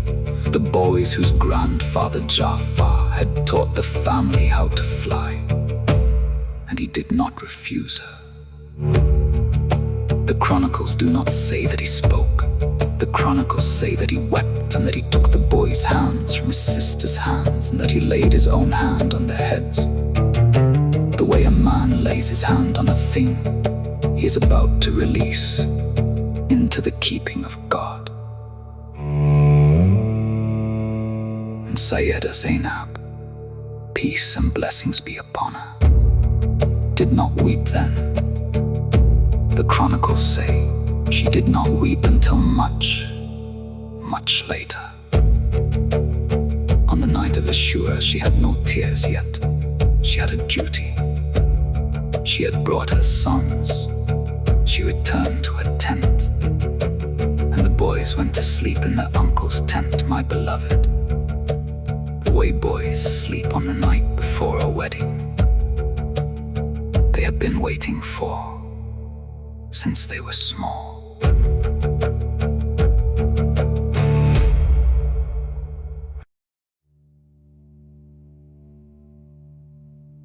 Before the morning takes them, my beloved, I want to set something down between us. You may have heard from a grandmother, from a reciter on a minbar, from a zakir who reached for the most tender thing he could imagine, that on the night before Ashura my forefather called for a wedding, that the daughter of Hussein was betrothed to Qasim, that a wedding henna was put on the boy's hand, that somewhere in the camp a young woman waited in a tent for a husband who would not return. I know the image. I know how the Husseiniyas have carried it for centuries. But hear me, my beloved. It is not in the chronicles, not in al-Mufid's Irshad, not in al-Tabari, not in Abu Miknaf, not in Lohuf, not in Khwarizmi. None of the early hands that wrote down the dust of Karbala wrote this down. The story entered our tradition 5 centuries after Karbala, through a single book, Rodat al-Shuhada, by a man named Mullah Hussein Kashifi. Shahid Mutahari, peace and blessings be upon him, examined the book and was unsparing. He wrote, and these are his words. They have concocted a story that the Imam called for a wedding ceremony on this day by God. See what kind of things they have attributed to a man like Hussein ibn Ali. Such an episode is not mentioned in any reliable book of history. Mullah Hussein Kashifi was the first man to write this story in a book named Rodat al-Shuhada. And it is totally fictitious. And then, the part that has held me from behind these veils for as long as I have stood here, Mutahari rendered my forefather's reproach. He said, if Hussein were to come and see what we have done to his nephew with our embellishments, he would say, the Qasim ibn Hasan that you have painted in your fancy is not my nephew. Hear that, my beloved. The Qasim you have painted is not my nephew. Hear me carefully now. The hands that placed a bride into the tents were not the hands of liars. They were the hands of people who could not bear that a 14-year-old went out at dawn and never came back. They reached for the most beautiful image they had to dress the mourning that took him. The wanting was love, I know the wanting. But here is what your forefathers' tenderness did not see. Qasim did not need a bride. A boy who answered sweeter than honey when his uncle asked him how he saw death. That boy's witness was already complete the moment he answered. To paint a wedding onto his hand is, with respect to everyone who has wept for him across 14 centuries, to mistake what made him beautiful. It is, gently, lovingly, an injury to the witness it claims to honor. And the same, my beloved, for I know what the Husseinists have whispered of this smaller image, that Ali al-Akbar walked out wearing his father's cloak, the cloak that smelled of his great-grandfather. The chronicles do not say this either. Like the bride, it is a thing the love of later centuries placed onto the boy who carried the prophet's face. I do not say it harshly. Akbar did not need a perfumed cloak to carry the prophet's face. He carried it on his face. The image is tenderness reaching for a way to speak. It is not history. From behind these veils, where I keep watch over what was said and what was done, I will not romanticize the mourning of Ashura. Its grief needs no ornament, its tragedy needs no garland. It does not need a bride to be beautiful. It does not need a perfumed cloak to be holy. It has Hussein, it has Qasim, it has Akbar, it has the dust. That is enough. So, when we go out with them in a moment, my beloved, we go out with them as they were. Two children of the household, a nephew, a son. A boy of 14 with his uncle's sword belt on his waist. A young man of 18 with his father's blessing on his face. No bride, no perfumed cloak. Just two boys who had answered the truth when the truth was asked of them. Let that be enough. It was enough for them. It is enough for me.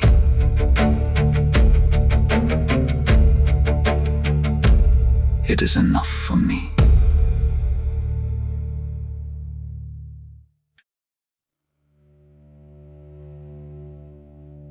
Qasim went out first. He was 14, and he was the youngest male of the household to take the field, and his uncle delayed permitting him for as long as he could. The histories preserve the moment. Qasim asked, my forefather looked at him and could not say yes. Qasim asked again, my forefather looked at the sky. Qasim, the boy whose face still carried the brightness of his answer about honey, asked a third time. And my forefather pulled the boy to his chest and held him, and they wept together. I do not know how long they wept, the chronicles do not say. The tradition says it was long enough that the men of the camp watching from a distance turned their faces because the watching was too sacred for anyone outside that embrace. Then my forefather released him. He loosened his own sword belt and put it on the boy. He lifted him onto a horse. And Qasim rode out.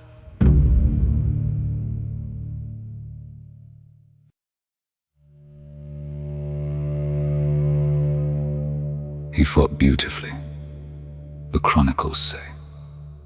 Beautifully is the word the lamenters have used, and I will not change it. The young man fought beautifully, a boy in his uncle's sword belt, swinging a blade he was barely strong enough to swing. He killed several. The army of the Wretched closed around him. They were embarrassed. They had not expected to be held even briefly by a 14-year-old. And then a horseman rode at him from the side, and his blade came down on the boy's head. Qasim cried out. He cried for his uncle. He cried, and my beloved. This is the cry that has held our community for 14 centuries, he cried. Oh, uncle, receive me. and my forefather heard him. From across the field he heard him. He ran. He ran the way only a man who has heard a child of his blood call for him can run. He ran past spears, past horsemen, past every law of war that says the commander does not leave his post. He ran. He reached the place where Qasim had fallen. And here, my beloved, the parallel that is held all night begins to break open into something the chronicles cannot prepare you for. The army of the wretched, in the chaos of the engagement, had ridden their horses across the boy's body. Many horses, many hooves. When my forefather reached the place where Qasim had fallen, the body of the boy who, the night before, had told his uncle that death was sweeter than honey, was no longer one body. It was many small things on the sand. My forefather did not cry out, he did not curse, he did not call for vengeance. He knelt. He gathered, with his own 2 hands, every small thing he could find of his nephew on the sand. The chronicles preserve what he said.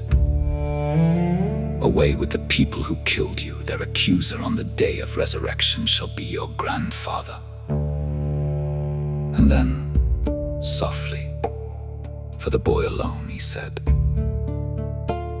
"By God, my son, it is grievous for your uncle that you called him, and he could not come to you in time, or that he came and could not be of use to you.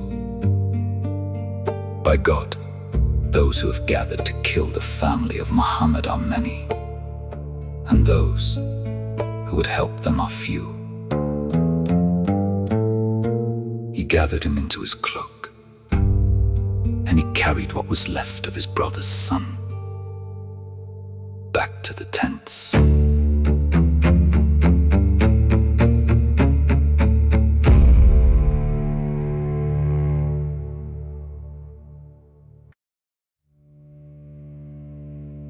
Now the second one. Al-Akbar asked his father for permission. He had been asking for hours. He was 18 and the eldest son, and the ranks of the household had thinned, and he could not bear being held back any longer. My forefather granted it. He looked at the boy. The same gaze that had blessed and released Qasim a short while before now rested on the eldest son, and he could not speak. He looked at him with lowered eyes and wept. Then he kissed him. He kissed his face. He kissed the face that was his grandfather's face. And then he raised his head to the sky, and the army of the wretched standing in earshot heard him, and the chronicles preserve every word he said. O God, bear witness over these people, for there has gone out against them a young man who most resembles your prophet. Peace and blessings be upon him and his family, in face and in nature and in speech. Whenever we longed to look upon your prophet, we would look at him. Then he raised his voice once more and called out, O Ibn Sa'd, may God cut off your progeny as you have cut off mine. The army of the wretched heard it. They knew what they were about to do. They had been told by Muawiyah, by Yazid, by the long chain of preachers who had been paid in coin to forget that the family of the Prophet was someone else, somewhere else, not here on this plain. And then a young man with the Prophet's face rode out of the tents with the Prophet's grandson's blessing in his ears, and they could not pretend any longer. Some of them, the tradition says, dropped their swords. Most of them, the tradition says, did not.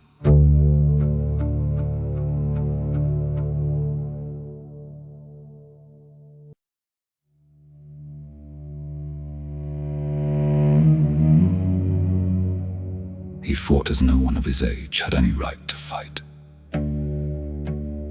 He killed many. The chronicles differ on the number. Some say 120, some say more. The numbers do not matter to me. I tell you this because I was watching, and what I watched was not a count, but a refusal. A refusal to let his father be taken before he himself had been taken. A refusal to let the line of the prophet end in old men. A refusal that wore the prophet's face and carried the prophet's voice and called out the prophet's name into a desert that had been made to forget him. He returned to his father. His mouth was dry. He asked for water, and there was no water. My forefather pressed his own tongue to his son's mouth to give him whatever moisture his own dry mouth could give, and sent him back out. And on his way out, a man named Murrah, the son of Munkith, and let his name be remembered, so that the distance of God's mercy may settle on it, speared him in the chest from behind. The spear went through. Ali al-Akbar called out, his voice carried across the field, and the words he chose, the words the face of the prophet chose for his last breath in this world, are the words I still keep in my heart from behind the veils. Father, peace be upon you. The messenger of God sends his peace upon you. He says, hasten, hasten to us. He had seen his great-grandfather in the moment of dying. The boy who carried the prophet's face had been allowed to look up and see the prophet himself. He died. His father reached him, caught him in the cradle of his arms, held him. The body did not come apart. The body was whole. The prophet's face on his chest intact, only the spear wound in the breastbone, only the blood at the corner of his mouth. My forefather held his son whole, undivided, recognizable. And he said this to no one in particular, to the air, to the sand, to me from across the centuries. After you, my son, may dust be on this world.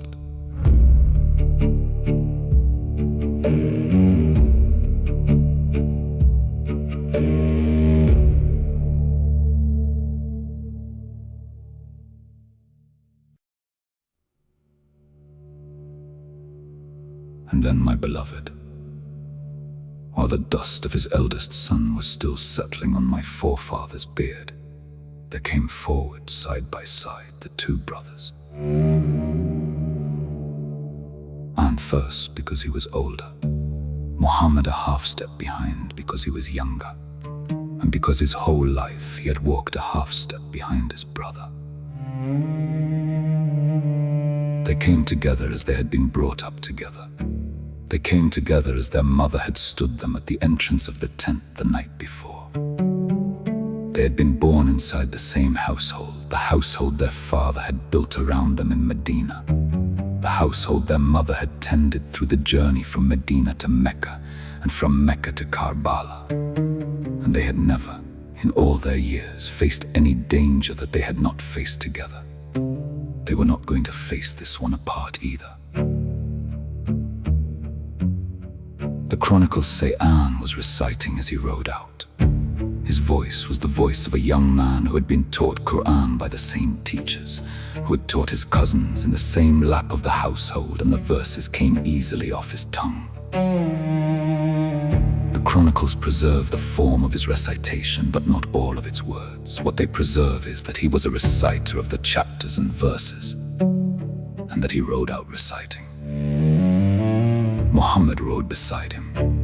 He did not recite, he had not been given the same gift, but the chronicles say that he turned his head once toward the tents, toward his mother's tent, my beloved, where Sayyida Zainab, peace and blessings be upon her, was standing at the entrance and watching her sons go, and that he raised his hand to her briefly, the way a child raises his hand to his mother when he's going to school for the first time, and is not yet sure he can do it without her watching from the door. And Sayyida Zainab, standing in the entrance of her tent on the morning that would, before the sun was high, make her the keeper of every surviving body and every surviving voice in this caravan. Sayyida Zainab raised her hand back. She did not speak. She did not weep. She raised her hand to her son, and her son, riding off to the field, lowered his hand and went. That, my beloved, is the farewell that is the whole farewell. No words, a hand at a tense mouth, a hand from the back of a horse, and a mother who would not weep until much, much later. My forefather met them in the field as they rode toward the line. He looked at them, as he had looked at Qasim a while earlier, as he had looked at Akbar a while earlier than that, and he could not speak.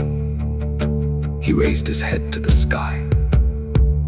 He said, "O God, bear witness over these people, for there have gone out against them the sons of Ja'far, the one who flew in paradise on his 2 wings. May they fly as their grandfather flew." And then he kissed each of them on the forehead. Aun first, Muhammad second, and let them go.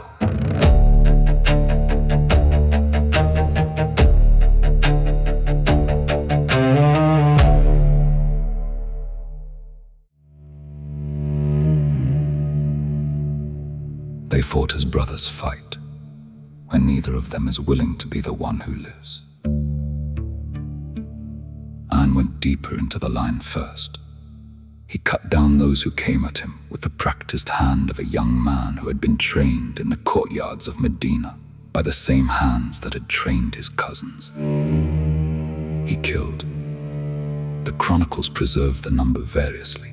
The numbers do not concern me. What concerns me is that he held the line that he had been sent to hold. A horseman from the tribe of Tay, a man called Abdullah, the son of Qutbah al-Nabhani, and let his name be remembered, so that the distance of God's mercy may settle on it, saw Aun, the one who flies, and charged him. The blow came down. Aun fell. And before Aun had reached the ground, my beloved, his brother Muhammad, was already at his side.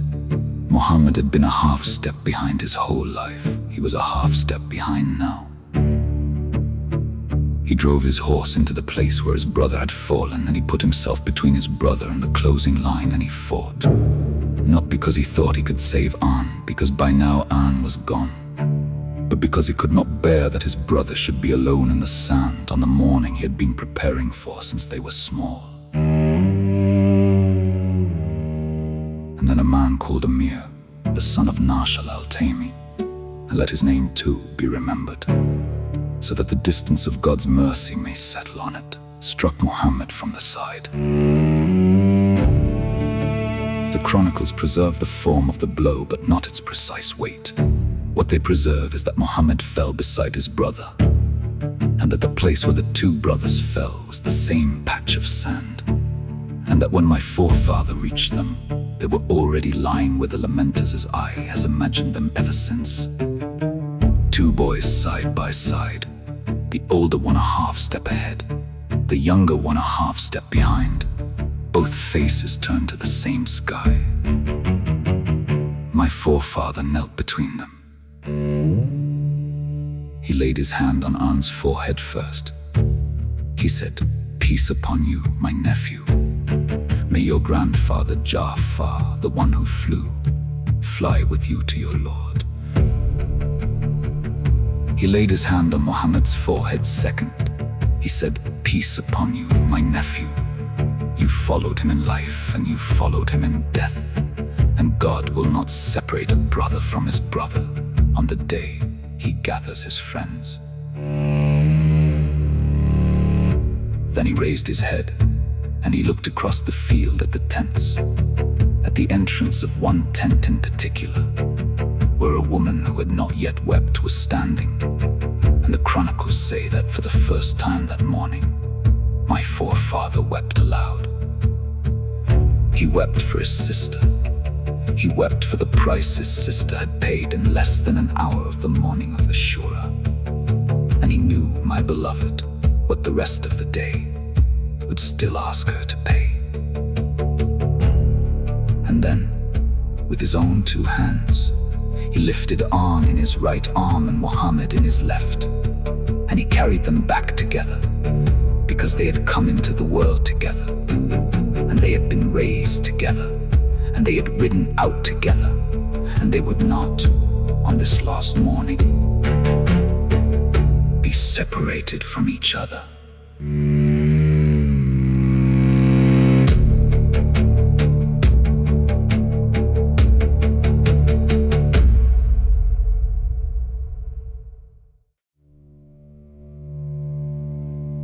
Four bodies carried to the camp.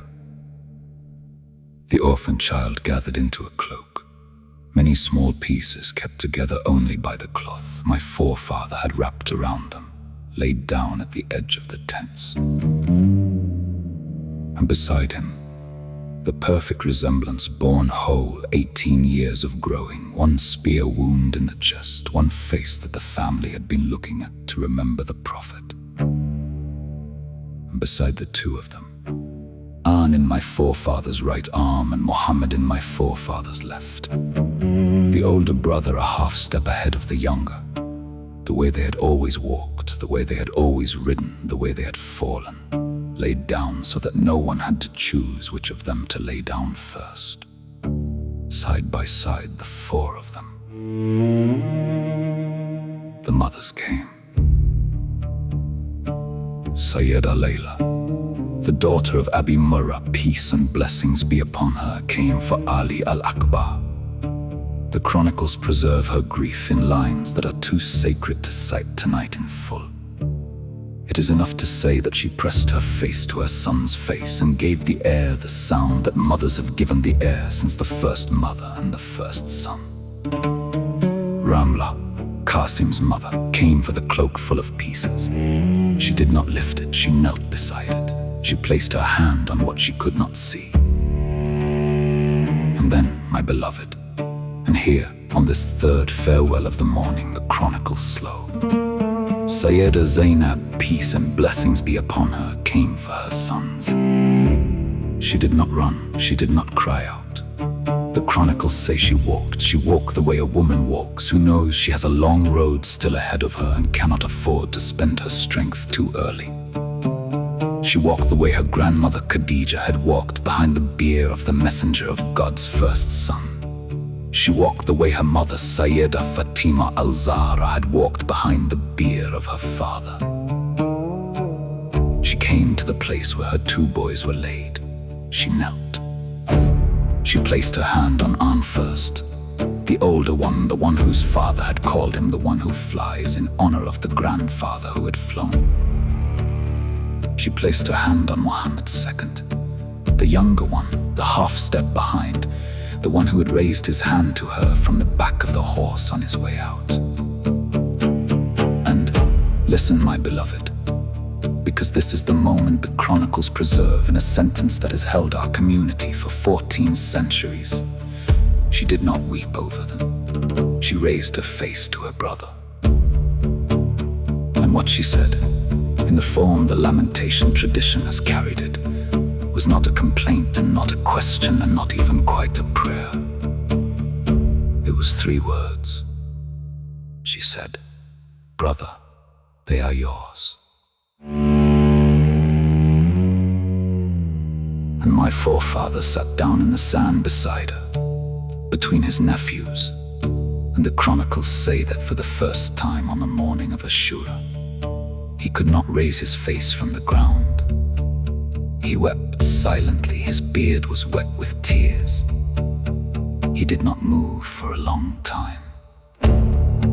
Sayyida Sukaina and Sayyida Ruqayya, the daughters of the household, wept for all 4. The 4 boys had walked out at dawn. By midday, the morning had taken them all.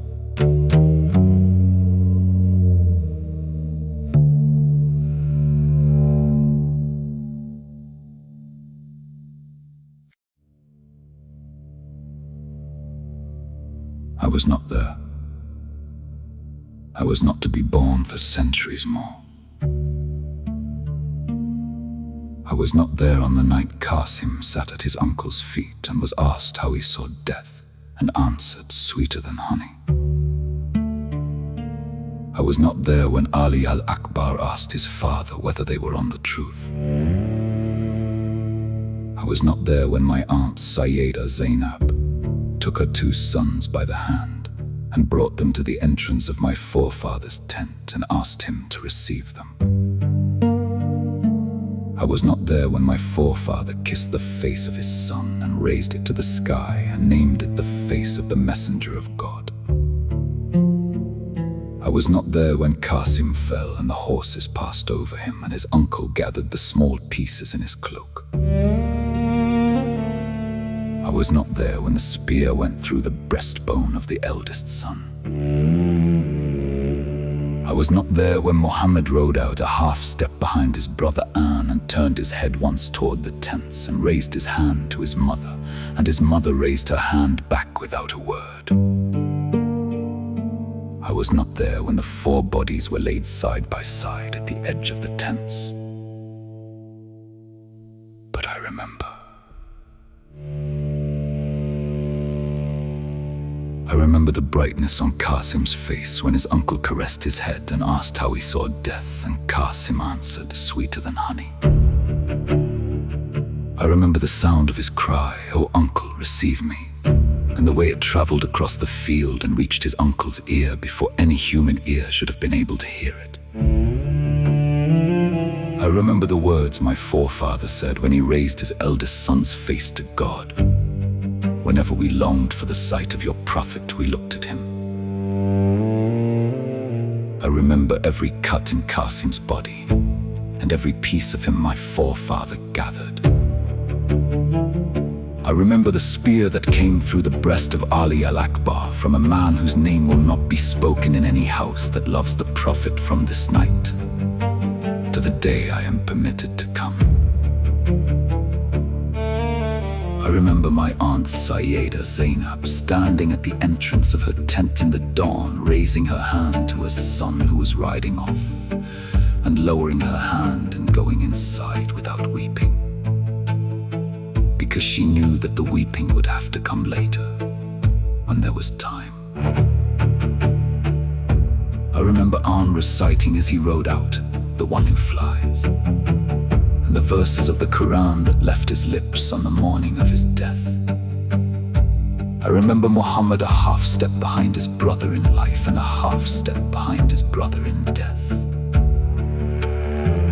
My forefather's right arm carrying the older one and his left arm carrying the younger one, back to a mother who would not weep until much, much later.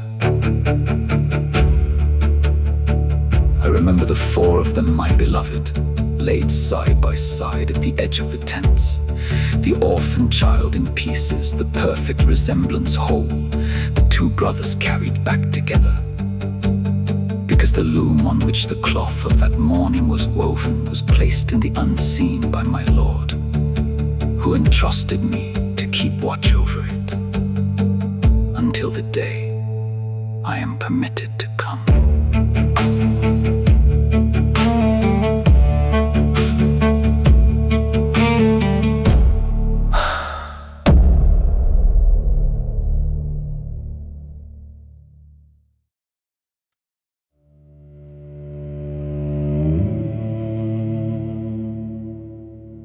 Peace be upon Qasim, son of Hassan, son of Ali, son of Abi Talib. The boy who, when his uncle asked him how he saw death, answered without hesitation that it was sweeter than honey, and slept that night with the truth in his pocket like a piece of bread for the morning. Peace be upon his uncle's hand which gathered him from the sand. Peace be upon his mother Ramla, who knelt beside the cloak and placed her hand on what she could not see. Peace be upon Ali al-Akbar, son of Hussein, son of Ali, son of Abi Talib, the 18-year-old whose face was the face of the messenger of God. Peace and blessings be upon him and his family. Peace be upon his father's hand, which blessed him as he went and caught him as he fell. Peace be upon his mother Sayyida Layla, peace and blessings be upon her, whose grief is preserved in lines too sacred to recite in their fullness tonight.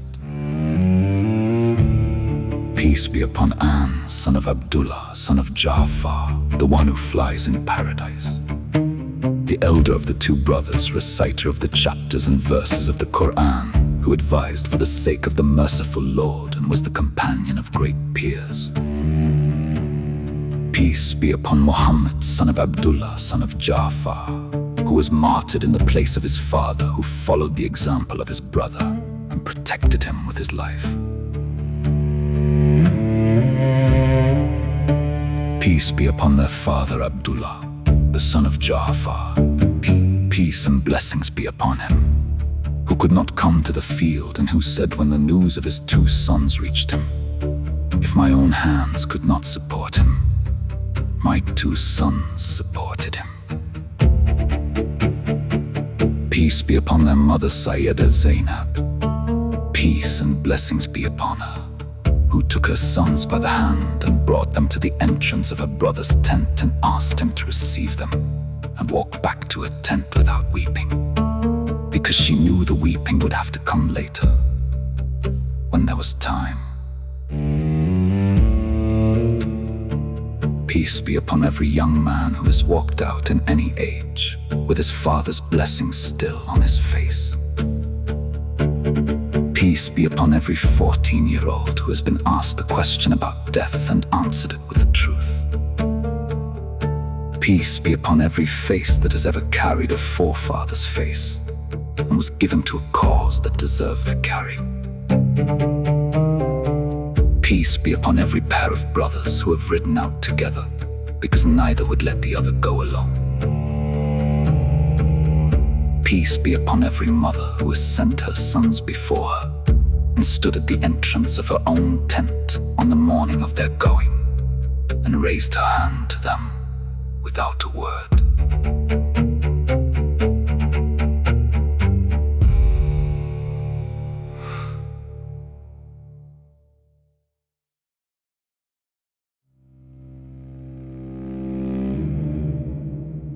And the distance of God's mercy, the long, eternal, unappealable distance. The distance of God's mercy be upon the horsemen who rode their horses across the body of a 14-year-old and called it a battle. The distance of God's mercy be upon Murrah, the son of Munkith, who speared the eldest son of the master of witnesses from behind. And may his name be on the lips of every mother who has buried her son for 14 centuries. The distance of God's mercy be upon Abdullah, the son of Qutbah al-Nabhani, who struck down the one who flies on the morning his mother had sent him to fly. The distance of God's mercy be upon Amir, the son of Nashal al-Taimi, who struck down the half-step behind brother on the patch of sand where his elder brother had already fallen. The distance of God's mercy be upon every regime in every age that has sent its soldiers to kill the children of the prophets and called it war. The distance of God's mercy be upon every empire in every century that has paid its preachers in coin to forget whose grandsons walk the earth. The distance of God's mercy be upon every age that mistakes a son's body for a battlefield's arithmetic. And peace, my beloved. Peace upon those who, in our own century, have walked out at dawn, the way Qasim and Ali al-Akbar and Aun and Muhammad walked out, too young, with their father's blessings on their faces and their mother's silence at the door of the tent, into a morning that would not bring them back. Peace upon every young man of the resistance who took his father's place and his grandfather's burden in his hands. Peace upon every young Palestinian who has died in the rubble of his father's house in Gaza, holding what he could of his family in a cloth because no cloak was big enough. Peace upon every young Lebanese who fell in the south, defending a road his ancestors had walked for 1,000 years. Peace upon every young Iraqi of the Hashd al-Shabi who walked into the open against Daesh because his father had walked into the open against Saddam. Peace upon every young man of the sacred defense whose mother received what little came back of him. And may God put my forefather's hand on her shoulder, the way it was put on the shoulder of Qasim's mother, and the shoulder of Sayyida Layla, and the shoulder of my aunt Sayyida Zainab, on the morning she came for her sons. Peace upon every pair of brothers in Lebanon, in Iraq, in Palestine, in Iran, in Yemen, who rode out together because neither would let the other go alone, and were brought back together because the one who carried them would not separate them either. Peace upon every young woman in any of these households who has waited at a doorway for a man of her family who would not return. A daughter waiting for her father, a sister waiting for her brother, a wife waiting for her husband, a mother waiting for her son, and was given only his last name and the cloth he had been wrapped in.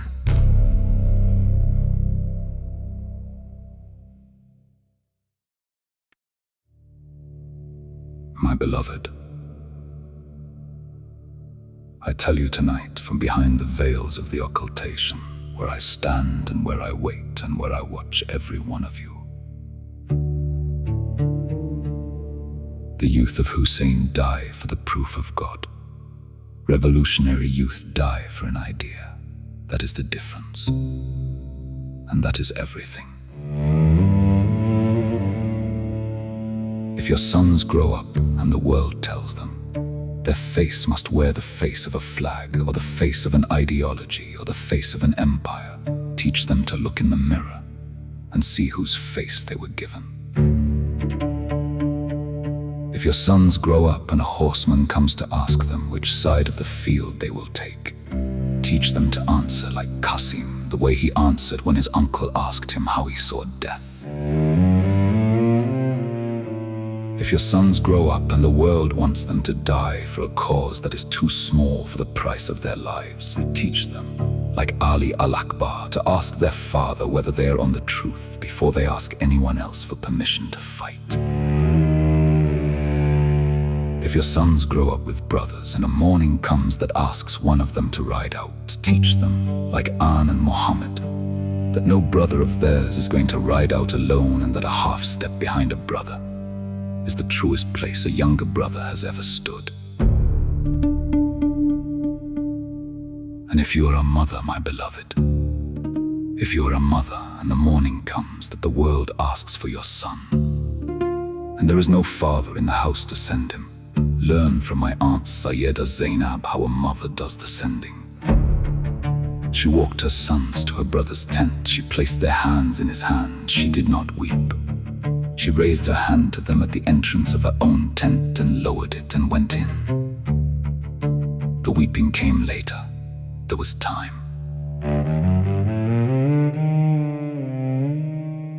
The youth of Hussein die for the proof of God. That is what makes a young man's death a witness. That is the difference between cherry blossoms falling on a wind blown by the wrong empire and cherry blossoms falling on the wind that comes off the breath of God. Tomorrow night I come to you for the standard bearer, for my forefather Abbas, son of Ali, peace and blessings be upon him, the moon of the family of Hashim, the water carrier of Karbala, who held the standard with the right hand until the right hand was severed, and held it with the left until the left was severed too. Tomorrow you will hear of a man who carried what could not be put down. Until then, where is your brother?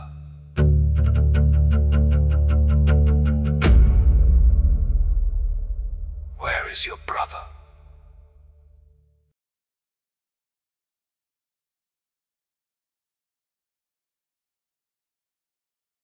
Peace be upon Abel, the first witness of the earth.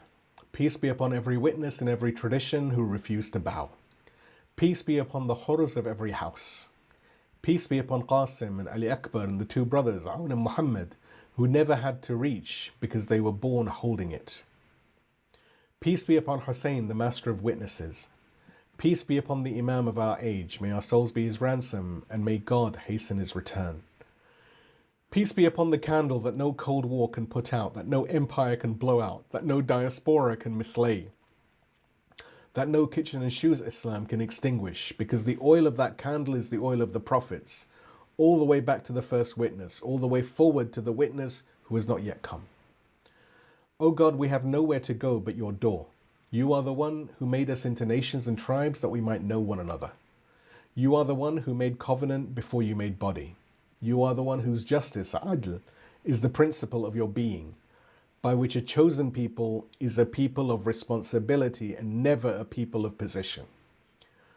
O God, send your blessings and peace upon your last messenger, Muhammad, and his family and his righteous companions. Send your peace on the prophets of every house, on Adam, on Abel, on Noah, on Abraham, on Ismail, on Ishaq, on Moses, on Aaron, on David, on Solomon, on John the Baptist, on Zachariah, on Jesus the son of Mary, on every one of them whose names we know and whose names only you know. O God, tonight we have brought into your presence the souls of the wretched of the earth, who reached for what was not yet on the table. We grieve them, O God, and we name them. Franz Fanon in his early grave at 36 in Bethesda, Karl Marx, who diagnosed dead religion and died not knowing the living one, Che Guevara, whose body fell on a Bolivian slope in 67, Bobby Sands, who went hungry in the H-block until his body forgot how to live, Nelson Mandela, 27 years on Robben Island, the young Algerians, the young Vietnamese, the young Cubans, the young Lebanese and Palestinians, whose names have not survived their own decade. We do not place them where you have not placed them. We do not raise them above their station, but we grieve them, because the candle they could have followed was not yet lit at the moment they were looking. And we ask you, O God, in your justice that exceeds our understanding, to weigh their lives by the light they could see, not the light they could not. O God, we honor the horrors of every house. O God, every soul in every age who stood at the edge of the choice and turned toward you, who refused to bow to tyranny, who gave their comfort, their safety, or their lives so that the oppressed would not be abandoned. Receive them by your measure, not by ours. O God, look upon the wronged and dispossessed of every land, those crushed beneath occupation and injustice, those who cried out for deliverance and were not answered by men, and be yourself their helper, for you have promised to aid those who are wronged. O God, send your peace upon Sayyid Hassan Nasrallah in the second Muharram since his own martyrdom on your road. And send your peace upon every name we will hear tomorrow night. We hold them tonight only in passing, knowing tomorrow is theirs. O God, the longer return is to Imam Hussein, the master of the witnesses, in whom every chain finds its completion, to his brother Hassan, to their father Ali ibn Abi Talib, the commander of the faithful, to their mother Sayyidah Fatima al-Zahra, the daughter of the Prophet, to the Imams of guidance in the chain that runs from Imam Hussein to the Imam of our age. May our souls be his ransom, and may you, O our beloved Lord, hasten his return.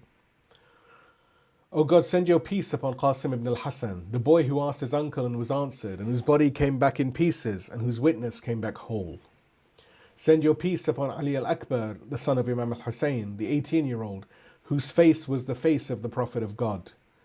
And we ask you, O God, that the dawn that broke for them may break in its own way for every young person in this room who is still being asked which face to wear, which cause to die for, which idea to follow. Show them the face that has asked the question and answered it correctly. Show them Hussein. O God, in this Muharram, the first since the martyrdom of Imam Khamenei, send your peace upon him, the man who refused the East and the West, who lit the path for everyone who turned, who visited Christian martyrs' homes every Christmas, who held the line of honor without conflation from the seat of leadership, for his decades of leadership, whose voice we still hear when we listen for it. Welcome him into your nearness, O God, with your prophets, your imams, your martyrs, your saints, and the truthful. O God, hasten the return of the Imam of our age. Make us of his helpers. Make us of his soldiers.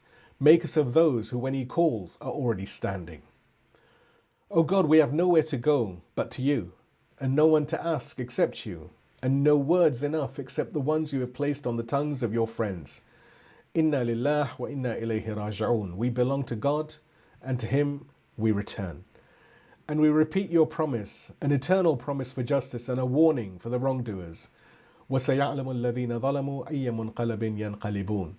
And the wrongdoers will soon know at what goal they will end up. And we add, from the depth of everything we have learnt tonight, Hasbunallah wa ni'mal wakil. God is sufficient for us, and he is the best of guardians. Amen, O Lord, sustainer of the universes. Amen, O most merciful of the merciful. وآخر الدعواني الحمد لله رب العالمين والسلام عليكم ورحمة الله وبركاته. We now come to our Nohe.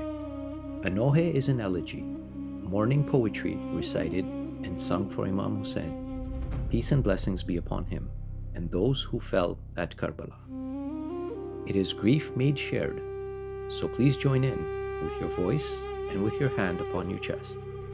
Tonight's Nohe is, I Am Ashamed.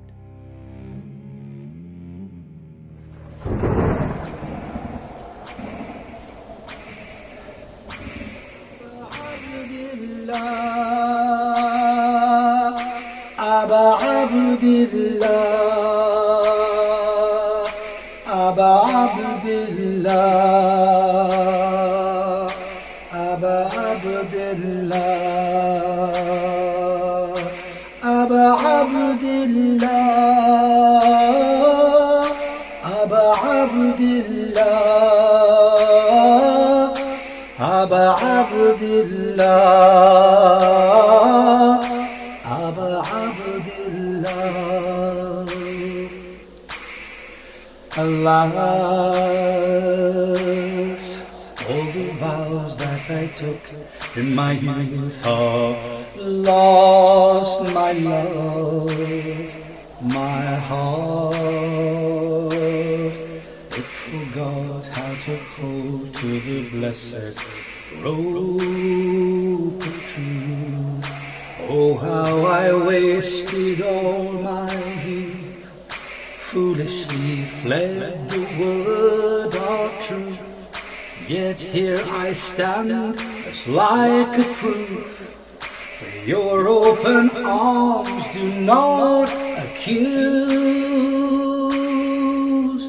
I have betrayed you, my first love. I am ashamed, ashamed. Oh, tell me, what have I become? For I am ashamed, ashamed. For me you gave your precious blood. Now I am ashamed, ashamed. Aba Abdillah, Aba Abdillah, Aba Abdillah, Aba Abdillah. My love, I remember your pain and your broken heart, Hussein. You showed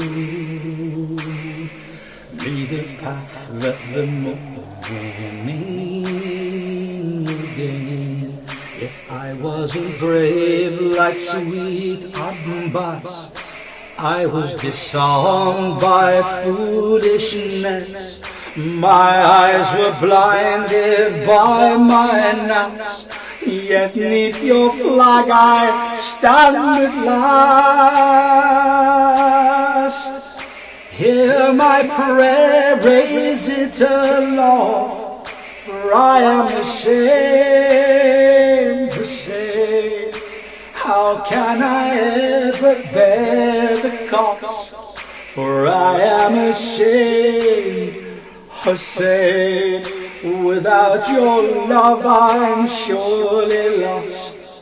I am ashamed, Hussein.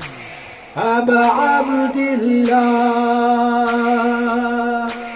Aba Abdillah, Aba Abdillah, Aba Abdillah. My voice has been silent and fearful when I should have spoken aloud for you. My eyes were averted when they should have witnessed your holy truth. But I didn't stand like these Zainab. I wore shackles of worldliness instead. On new horizons there is spread nothing but Ashura ahead. Let me recite your eulogies, for I am ashamed, Hussein. Let me rejoice in unity, for I am ashamed, Hussein. Oh, let me breathe your sanctity, for I am ashamed, Hussein. Aba Abdillah, Aba Abdillah, Aba Abdillah, Aba Abdillah. The lost, the oppressed and the orphans, the souls of loneliness, their tears I ignored through my hard-hearted carelessness. I didn't defend Ali Azra. I didn't have love within my arms. My soul is wounded and so scarred. So now I cry out to my Lord, Ya Rabbi, Ya Sayyidi, I am ashamed, Hussein. Ya Nur, Ya Quddus, I am ashamed, Hussein. Ya Rahman, Ya Rahim, I am ashamed, Hussein. Aba Abdillah, Aba Abdillah, Aba Abdillah, Aba Abdillah.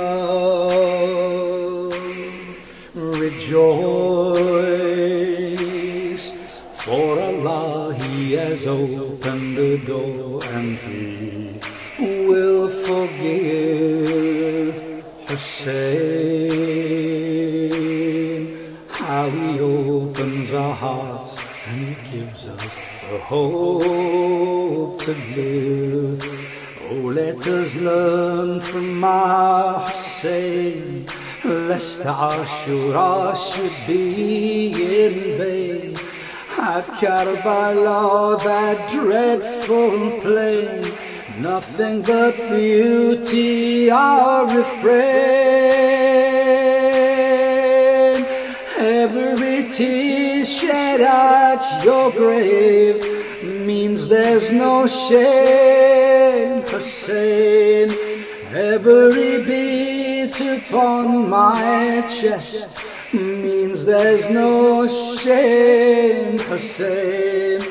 All of the mention of your name means there's no shame. Hussein, rejoice, for Allah, He has opened the door and He will forgive. Hussein,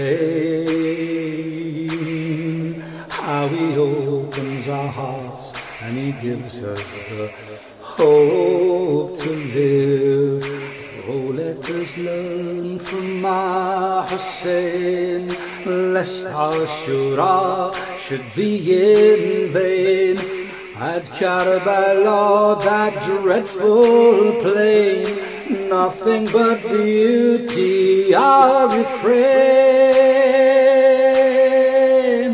Every tear shed at your grave means there's no shame. Hussein, every beat upon my chest means there's no shame. Hussein, all of the mention of your name means there's no shame. Hussein, Aba Abdillah,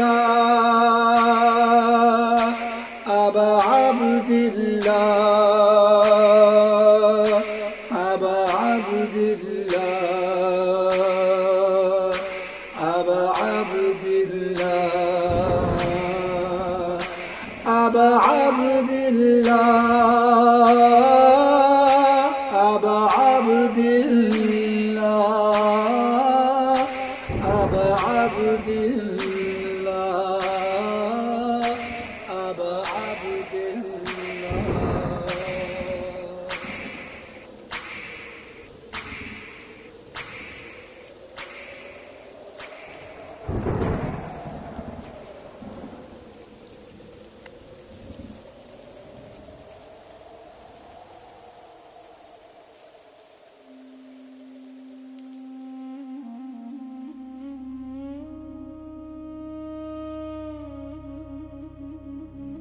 And now, Ziyarat Ashura.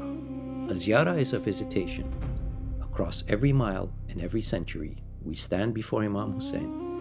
Peace and blessings be upon him, to greet him and to renew our covenant. Ziyarat Ashura, preserved from the Ahlul Bayt, peace be upon them, is the salutation of Ashura. Honor for the martyrs, disavowal of the oppressors.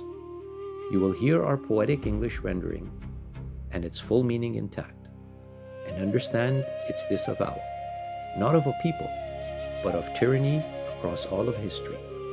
The line from Cain to Pharaoh to Yazid. And to understand more deeply what it is you are about to hear, a short explainer is on our website. The link is in the description. Please receive it with reverence.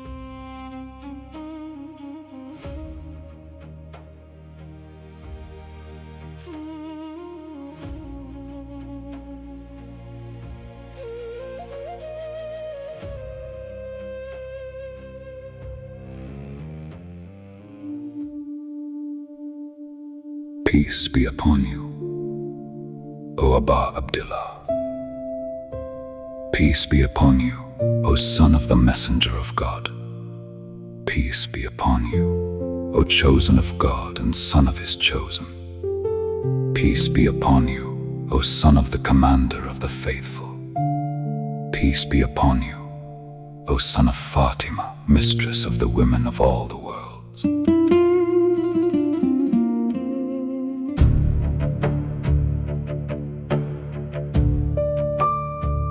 Peace be upon you, O blood whose claim is God's, and son of that same claim, the solitary one, his due not yet redeemed. Peace be upon you, and upon the souls that came to rest about you. Upon you all, from us, be the peace of God.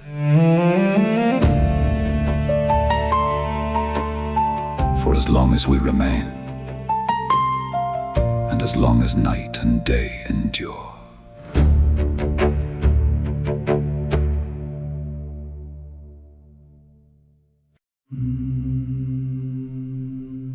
O Aba Abdillah, immenser is the calamity and bitter. Great is the wound of your loss upon us and upon all the people of Islam. Great and grievous is your affliction in the heavens upon all who dwell there.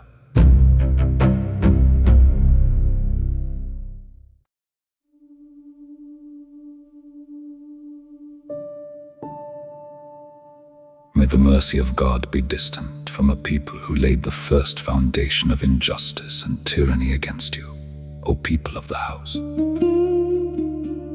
May the mercy of God be distant from a people who drove you from your station and tore you from the ranks in which God Himself had placed you. May the mercy of God be distant from a people who killed you, and from those who smoothed their road and gave into their hands the power to make war upon you. We disown them before God and before you, them and their partisans, their followers, their friends.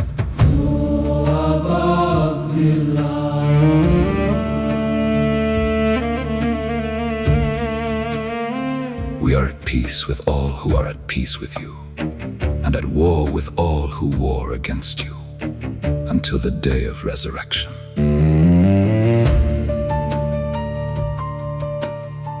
May the mercy of God be distant from the house of Ziyad and the house of Marwan, from the clan of Umayyah, every one of them, from the son of Marjana, from Umar, son of Saad, from Shimr, and from a people who saddled their horses and bridled them and masked their faces to make war upon you. By our fathers and our mothers, for you, we would give them.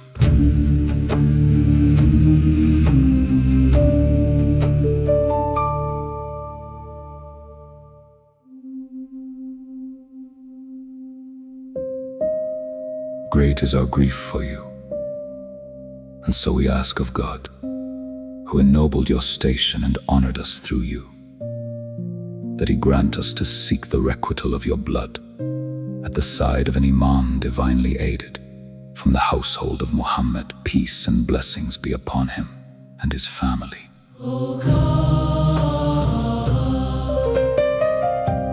Make us, in your sight, honored through Hussein.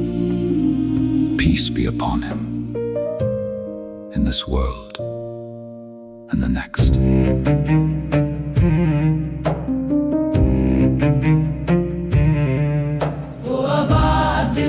We draw near to God and to His messenger and to the commander of the faithful and to Fatima and to Hassan and to you through our love and loyalty to you, and through our disavowal of the one who fought you and raised against you the standard of war, and of the one who laid the first foundation of injustice and built his house upon it. We disown them before God and before you.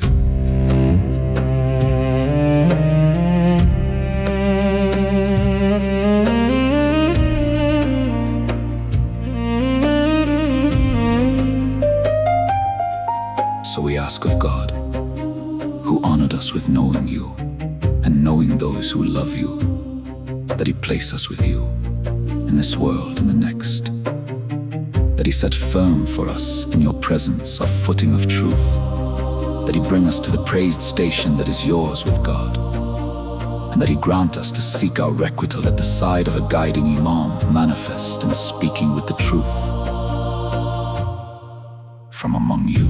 O God, make our living the living of Muhammad and the family of Muhammad, and our dying the dying of Muhammad and the family of Muhammad.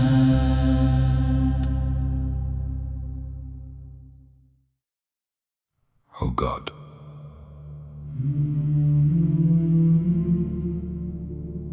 this is a day on which the clan of Umayyah rejoiced and counted itself blessed, and the son of the devourer of livers, the one cast far from mercy, son of the one cast far from mercy, upon your tongue, and the tongue of your prophet, peace and blessings be upon him and his family, in every place where your prophet stood.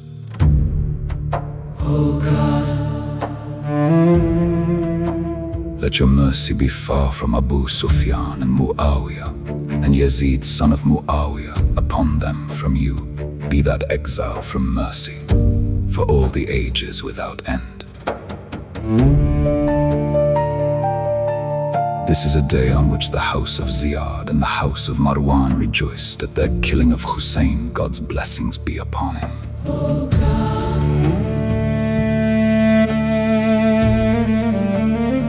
Multiply upon them the distance of your mercy and your punishment.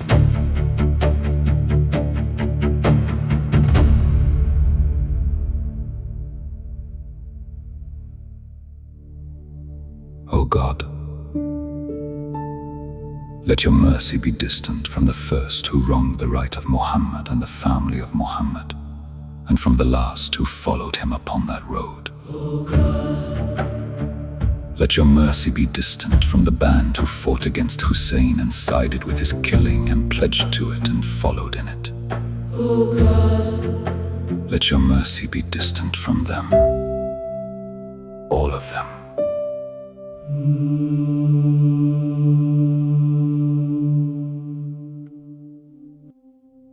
Peace be upon you, O Aba Abdullah, and upon the souls that came to rest about you. Upon you from us be the peace of God, for as long as we remain, and as long as night and day endure. And may God never make this the last of our covenant with you, the last of our coming to you.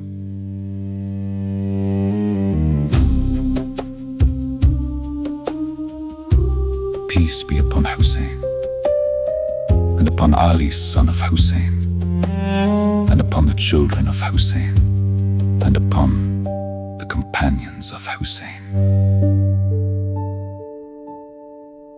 O God, single out the first oppressor for the distance of your mercy from us. Begin with him first of all, then the second, the third, the fourth. O God, let your mercy be distant from Yazid the fifth, and from Ubaidullah son of Ziyad, and the son of Marjana, and Umar son of Saud, and Shimr, and the house of Abu Sufyan, and the house of Ziyad, and the house of Marwan, until the day of resurrection.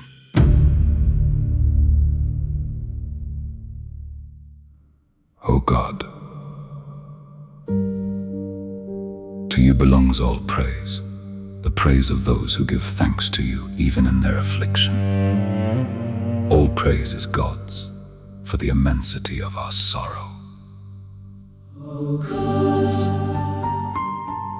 Grant us the intercession of Hussein on the day we come before you, and set firm for us a footing of truth in your presence with Hussein and the companions of Hussein, those who poured out their very lifeblood for Hussein. Peace be upon him.